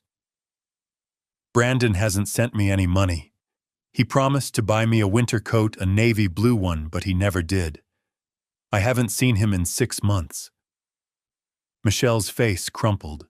She pressed her hands to her mouth, sobbing. He lied about his mother, I said. He lied about the money. He lied about the trip. He lied about Amber. He's been lying to you about everything, Michelle. I looked at Brandon, who stood frozen, his face a mask of barely controlled rage and fear. So I'll ask you one more time, Brandon. Where's the other $14,000? Silence. Michelle looked up at him, tears streaming down her face, her voice barely a whisper. Brandon. He didn't answer. She stood up slowly, the photos scattered on the coffee table between us. Dad. Her voice broke. Is all of this real? I looked at my daughter, my strong, beautiful daughter who'd worked so hard, sacrificed so much, trusted so completely. And I nodded. Yes, sweetheart. It's all real. She turned to Brandon, waiting for him to deny it, to explain, to tell her I was lying. But he said nothing. And in that silence, her world shattered. Type a number 1 to 10 in the comments. To rate this story so far, I'd love to know your thoughts. Quick reminder, some elements are dramatized for storytelling. You're welcome to leave now if you prefer. I want to send you warm wishes for good health. Please take care and keep yourself warm. Now let's continue. For a long moment, nobody moved. Brandon stood frozen, his face cycling through emotions, shock, fear, anger. Michelle sat on the couch, staring at the evidence scattered across the coffee table, her chest heaving with sobs she was trying to hold back. Then Brandon dropped to his knees in front of her. Michelle, he said, his voice urgent, pleading. Baby, listen to me. Please, this isn't what it looks like. I can explain everything. Michelle didn't look at him. She just stared straight ahead, tears streaming down her face. Your father, he's twisting everything, making it seem worse than it is. Amber is just a friend. Those photos are out of context. The trip to Aspen was a work thing, I swear. Stop lying, I said quietly. Brandon's head snapped toward me, his eyes flashing with fury. You stay out of this? No. I stood up. I won't, because there's one more thing you haven't explained. What? Brandon's voice was venomous now. The private investigator found something else. A credit card debt, $15,000 in your name, high interest, maxed out. That's why you needed Michelle's money, isn't it? Brandon's face went white. Michelle looked up at him, her voice barely a whisper. $15,000 in debt. It's not. Brandon stammered. It is, I said. You were drowning in debt. You needed cash, so you lied to Michelle about your mother being sick. took $25,000, spent $11,000 on your girlfriend, and used the rest to pay off your credit cards. That's not true, Brandon shouted, standing up. You're making this up. You hired some hack to fabricate evidence because you never liked me. You've been trying to ruin my marriage from day one. Then explain the photos, I said calmly. Explain the hotel receipt. Explain why your coworkers think you're single. Explain why your mother hasn't seen you in 6 months. Brandon's hands clenched into fists. You had no right to go to my office, no right to follow me, no right to talk to my mother. I had every right. My voice was steel now, because you're stealing from my daughter. She gave me that money willingly. Under false pretenses. That's called fraud. Brandon stepped toward me, his face twisted with rage. You self-righteous old man. You think you're protecting her. You're destroying her life. No, I said, standing my ground. You already did that. Michelle stood up suddenly, her voice cutting through the tension. Stop. Both of you just stop. We both turned to look at her. She was shaking her arms wrapped around herself, like she was trying to hold herself together. Brandon, she said, her voice trembling but clear. Look at me. He turned to face her, his expression softening, trying to regain control. Michelle, sweetheart, Did you love me? She asked. When we got married, when you said your vows, did you ever love me? Brandon opened his mouth, closed it. For the first time all night, he seemed to be at a loss for words. Answer her, I said quietly. Brandon's jaw tightened. He looked at Michelle, at me, then back at Michelle. And something in him snapped. No, he shouted. No, I didn't love you. Is that what you want to hear? I never loved you. Michelle flinched like she'd been slapped. Brandon was unraveling now, words pouring out in a torrent of venom. You want the truth? Fine, I needed money. I was buried in debt, credit cards, loans, everything. I needed someone stable, someone with a steady income who wouldn't ask too many questions. And you were perfect, Michelle. So trusting, so naive. You believed every word I said. Michelle's face was pale, her eyes wide with shock. And your mother? I asked, my voice cold. What about her? Brandon laughed, a bitter, ugly sound. Not that old woman, she's worthless. I don't owe her anything. She's lived her life. I'm not wasting my money keeping her comfortable in some overpriced nursing home. Michelle let out a choked sob. You're disgusting, I said. Brandon spun toward me. And you're a meddling old fool who couldn't mind his own business. How long? Michelle's voice was barely audible. How long were you planning to keep doing this? Brandon looked at her, and for a moment I thought he might show a shred of remorse. But instead he sneered. As long as it took, another 6 months maybe, until I paid off my debts and saved enough to start fresh. Then I would have left. Clean break. You would have been fine. Michelle's hand flew up and connected with his face, a sharp, resounding slap that echoed through the room. Brandon's head snapped to the side. He touched his cheek, stunned. Then his expression twisted into something cruel. You think you're special, he hissed. You think anyone else would want you. You're boring, Michelle. You work all the time. You're exhausting to be around. I did you a favor by pretending to care. That was enough. I stepped between them, putting myself in front of Michelle. Get out. What? I said get out of my house. Now. Brandon's eyes narrowed. You can't throw me out. Michelle is my wife. Not for long, I said. By Monday morning, she'll have a lawyer. By the end of the month, she'll have divorce papers. And if you're smart, you'll sign them without a fight. Because if you don't, I'll make sure everyone knows what you did. Your office, your clients, everyone. Brandon's face flushed red. You're bluffing. Try me.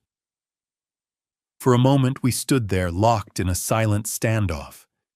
Then Brandon laughed, cold, hollow. Fine, he said. So keep her. She's not worth the trouble anyway. He grabbed his jacket from the chair and headed for the door. But before he left, he turned back and looked at Michelle one last time. Good luck, Michelle, he said, his voice dripping with mockery. You're going to need it. Then he walked out, slamming the door behind him.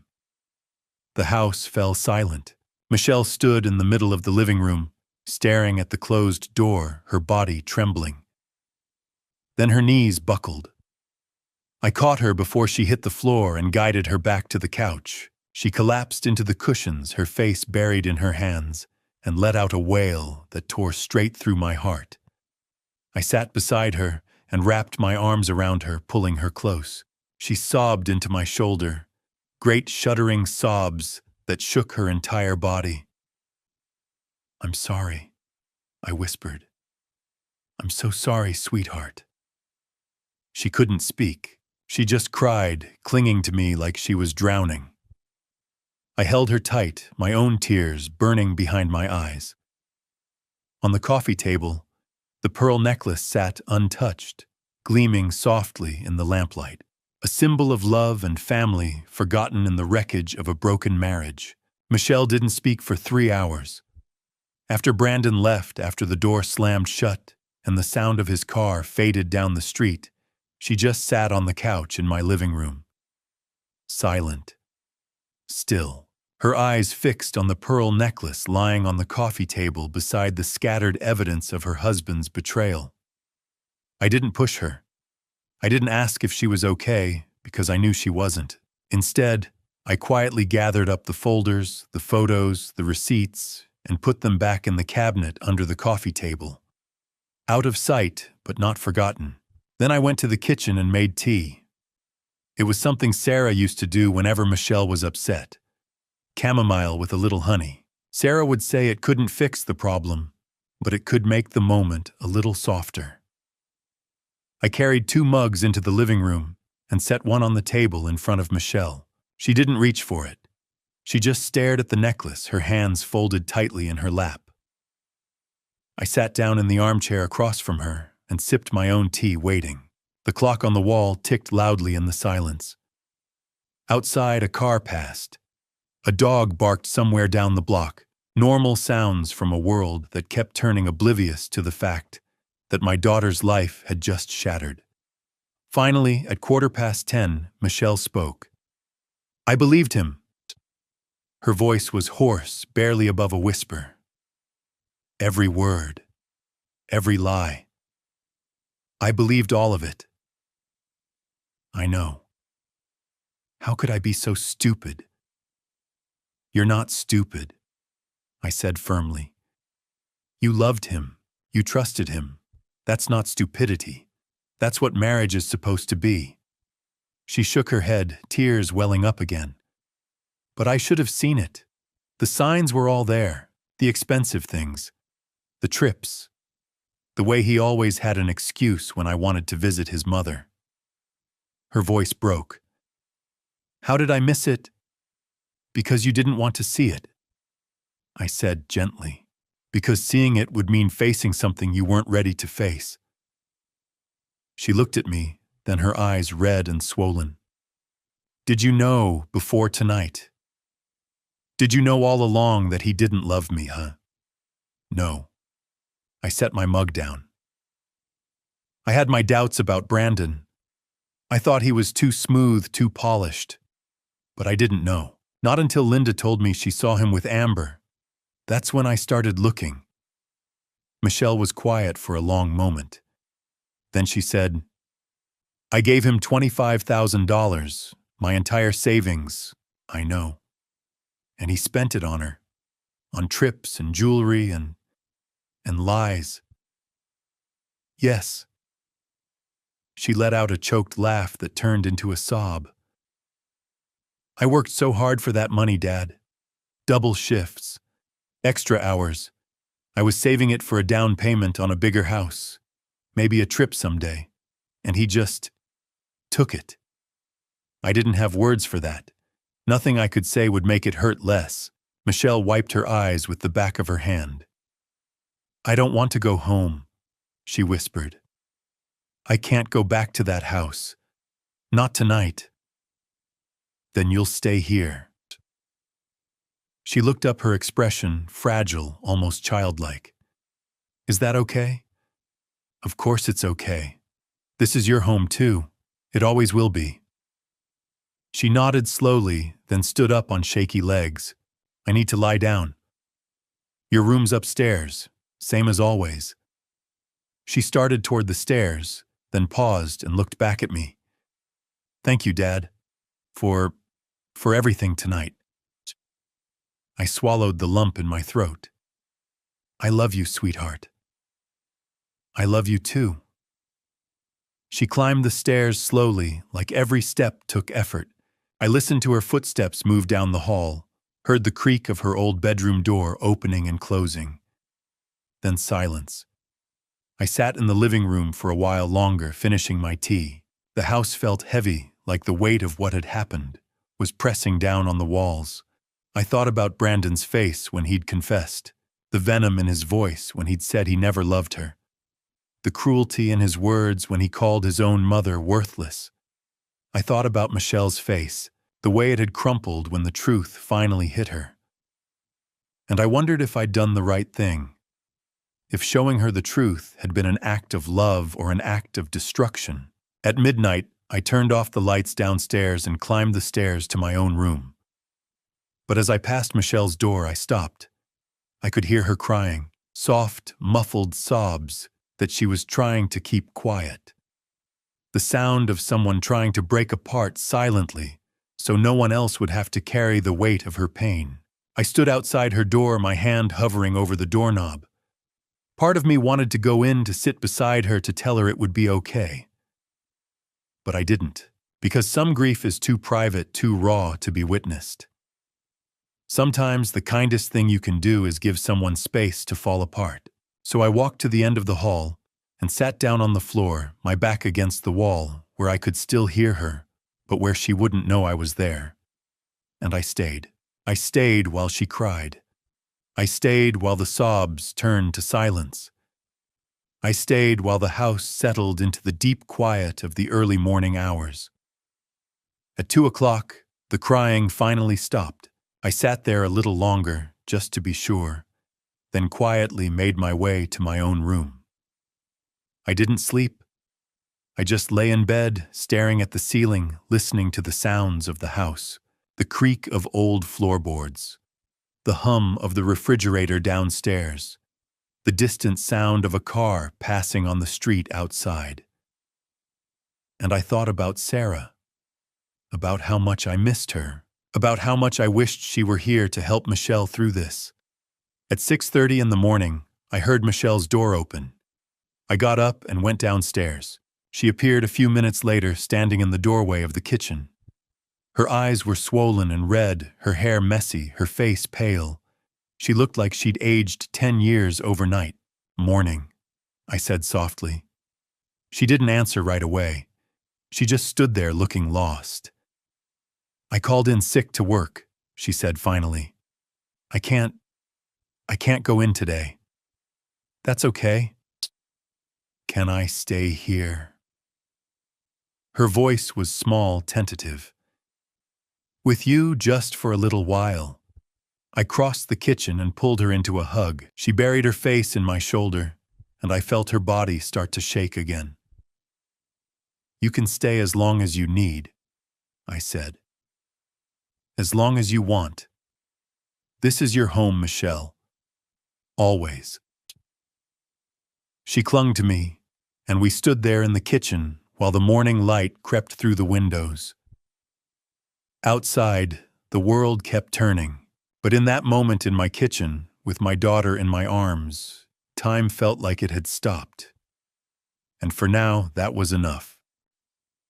December came with cold rain and gray skies. Michelle had been living with me for 3 weeks when I finally convinced her it was time to see a lawyer. On a Monday morning, I drove her to downtown Denver to meet David Richardson, a divorce attorney Marcus had recommended. His office was on 17th Street, all glass and steel. Richardson was in his 50s, gray-haired with a calm demeanor. He shook our hands and gestured to the chairs across from his desk. "Ms. Brooks," he said gently, "I'm very sorry you're going through this." Michelle nodded but didn't speak. I pulled out Marcus's report and slid it across the desk. He stole $25,000 from her under false pretenses, spent it on his mistress. Richardson flipped through the pages, photos, receipts, witness statements. "This is thorough.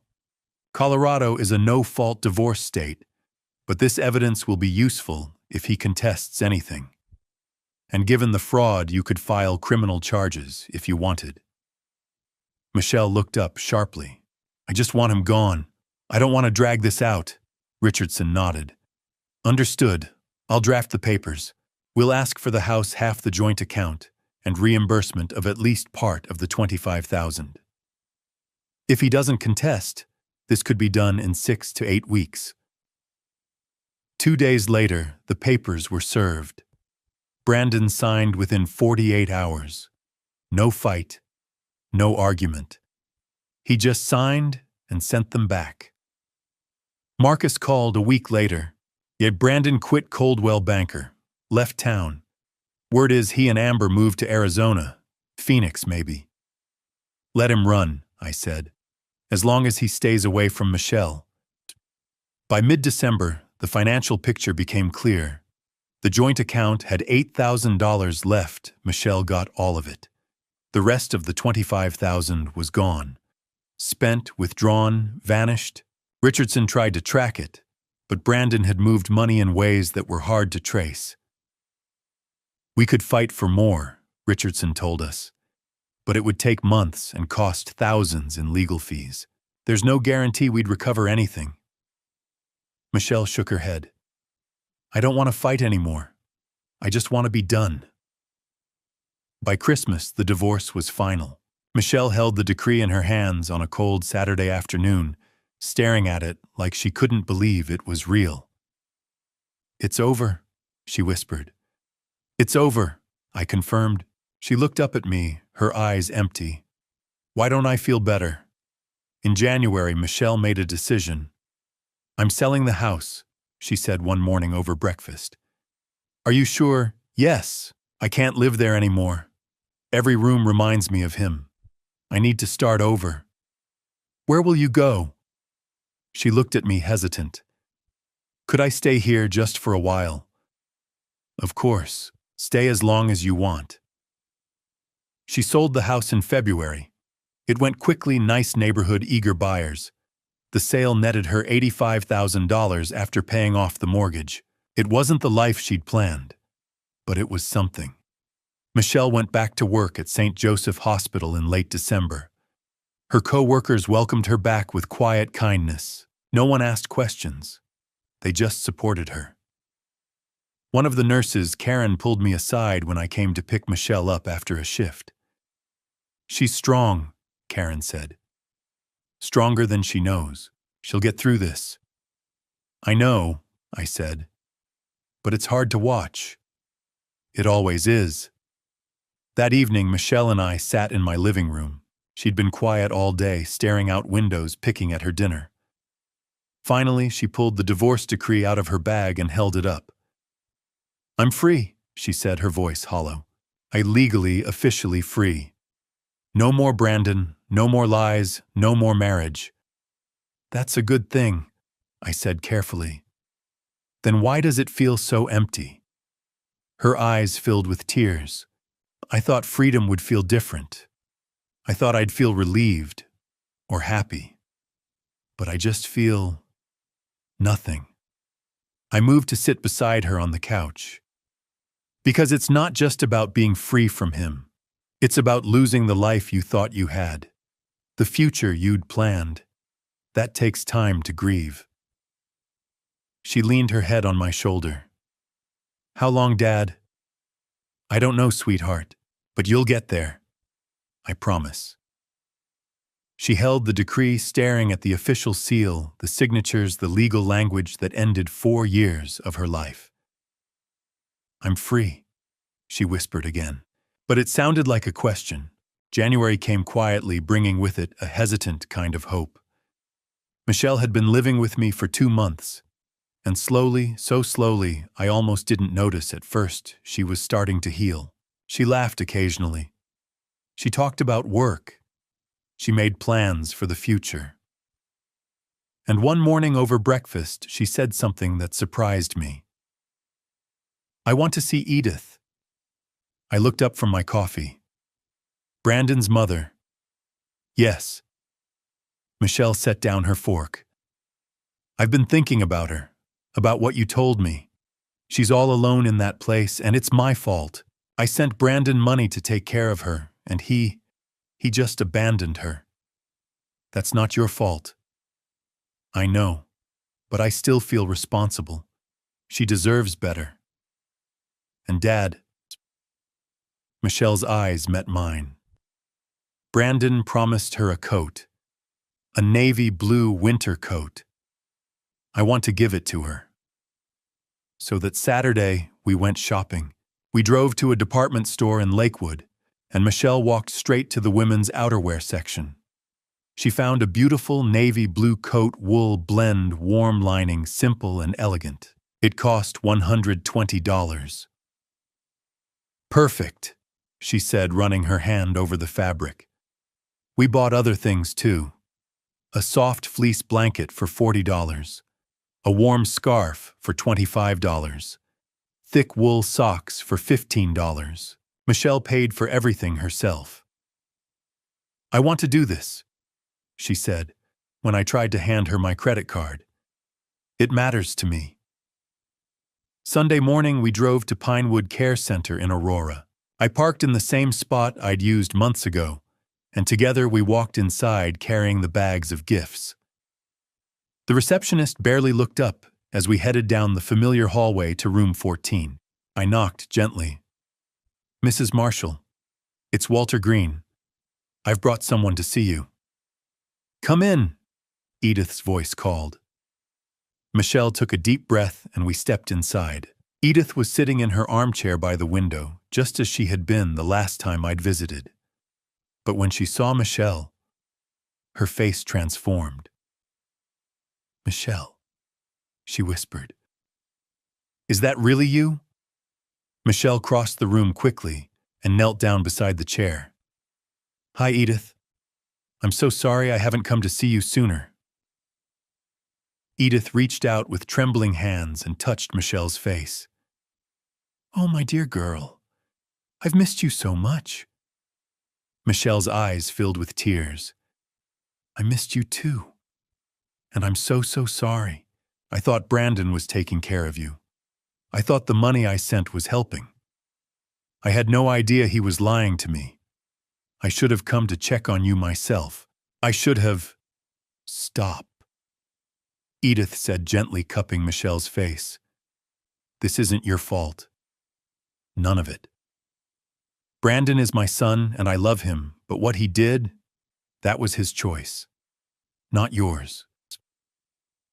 Michelle let out a sob and buried her face in Edith's lap. The old woman stroked her hair, murmuring soft words of comfort. I stood by the door watching them, my chest tight. After a few minutes, Michelle sat up and wiped her eyes. I brought you something, she said, her voice thick with emotion. She pulled the navy blue coat out of the bag and held it up. Edith gasped. Is that the coat Brandon promised you? I know it's late. I know it doesn't make up for everything, but I wanted you to have it.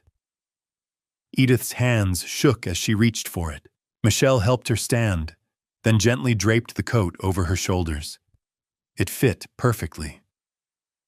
It's beautiful, Edith whispered, running her hands over the sleeves. Thank you, Michelle. Or there's more. Michelle pulled out the blanket, the scarf, the socks. For when it gets cold. Edith's eyes filled with tears. You didn't have to do this. Yes, I did. They hugged again, and I saw something in Michelle's face I hadn't seen in months. Peace. Mrs. Marshall, I said, stepping forward. There's one more thing. Next week we're moving you out of here. Edith blinked. Moving me. To a better facility. Sunrise Assisted Living about 20 minutes from my house. It's warmer, cleaner, with better care. Michelle and I are going to cover the cost. Edith looked between us, stunned. I can't let you do that. It's already done, Michelle said firmly. You deserve to be comfortable. You deserve to be taken care of. And we're going to make sure you are. Edith broke down, then sobbing into Michelle's shoulder, thanking us over and over. 1 week later, I drove Edith to her new home. Sunrise Assisted Living was everything Pinewood wasn't: bright, clean, warm. Her room had a large window overlooking a garden, a comfortable bed, a small sitting area. The staff was friendly and attentive. When we settled Edith into her new room, she sat on the bed in her navy blue coat and looked around with wonder. I never thought I'd have something like this, she said softly. Michelle sat beside her and took her hand. You deserve it, and we're going to visit you every week. I promise. As we left that afternoon, I looked back and saw Edith standing at her window, waving goodbye, a smile on her face. Michelle waved back, and when we got to the car, she turned to me.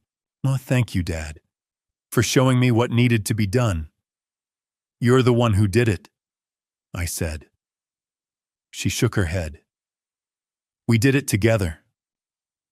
We drove home in comfortable silence, and for the first time since that terrible night in November, I saw something in Michelle's expression that looked like relief, like maybe she was going to be okay. Looking back now, 10 months after that terrible Saturday night, I realized something important about family story. It doesn't just hurt the person being deceived. It ripples outward, touching everyone who loves them. I've learned that trust, once broken, leaves scars that time alone cannot heal. Michelle trusted Brandon completely, and he weaponized that trust against her. That's the cruelest form of family story, when someone you've built your life with uses your love as a tool for their own gain. If I could offer one piece of advice from these dad revenge I've lived through, it's this. Don't ignore the warning signs. Don't let love blind you to reality. If something feels wrong, investigate. Ask questions. Protect yourself and those you love. I almost waited too long, and it nearly cost Michelle everything. But I've also learned something beautiful: resilience. Michelle didn't just survive Brandon's lies, she's thriving now. She's stronger, wiser, more careful with her heart. And isn't that what these dad revenge are really about?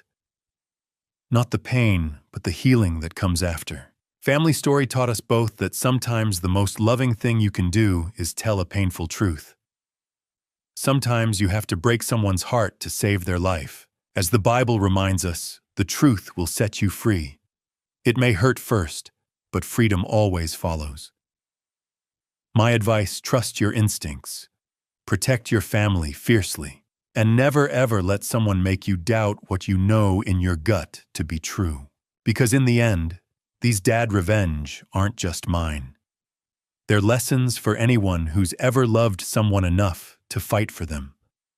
Thank you for walking this journey with me to the very end. I'd love to hear your thoughts in the comments. What would you do if you found yourself in my shoes, watching someone you love being deceived? Your perspective matters to me. If this story resonated with you, please consider subscribing so you won't miss future stories.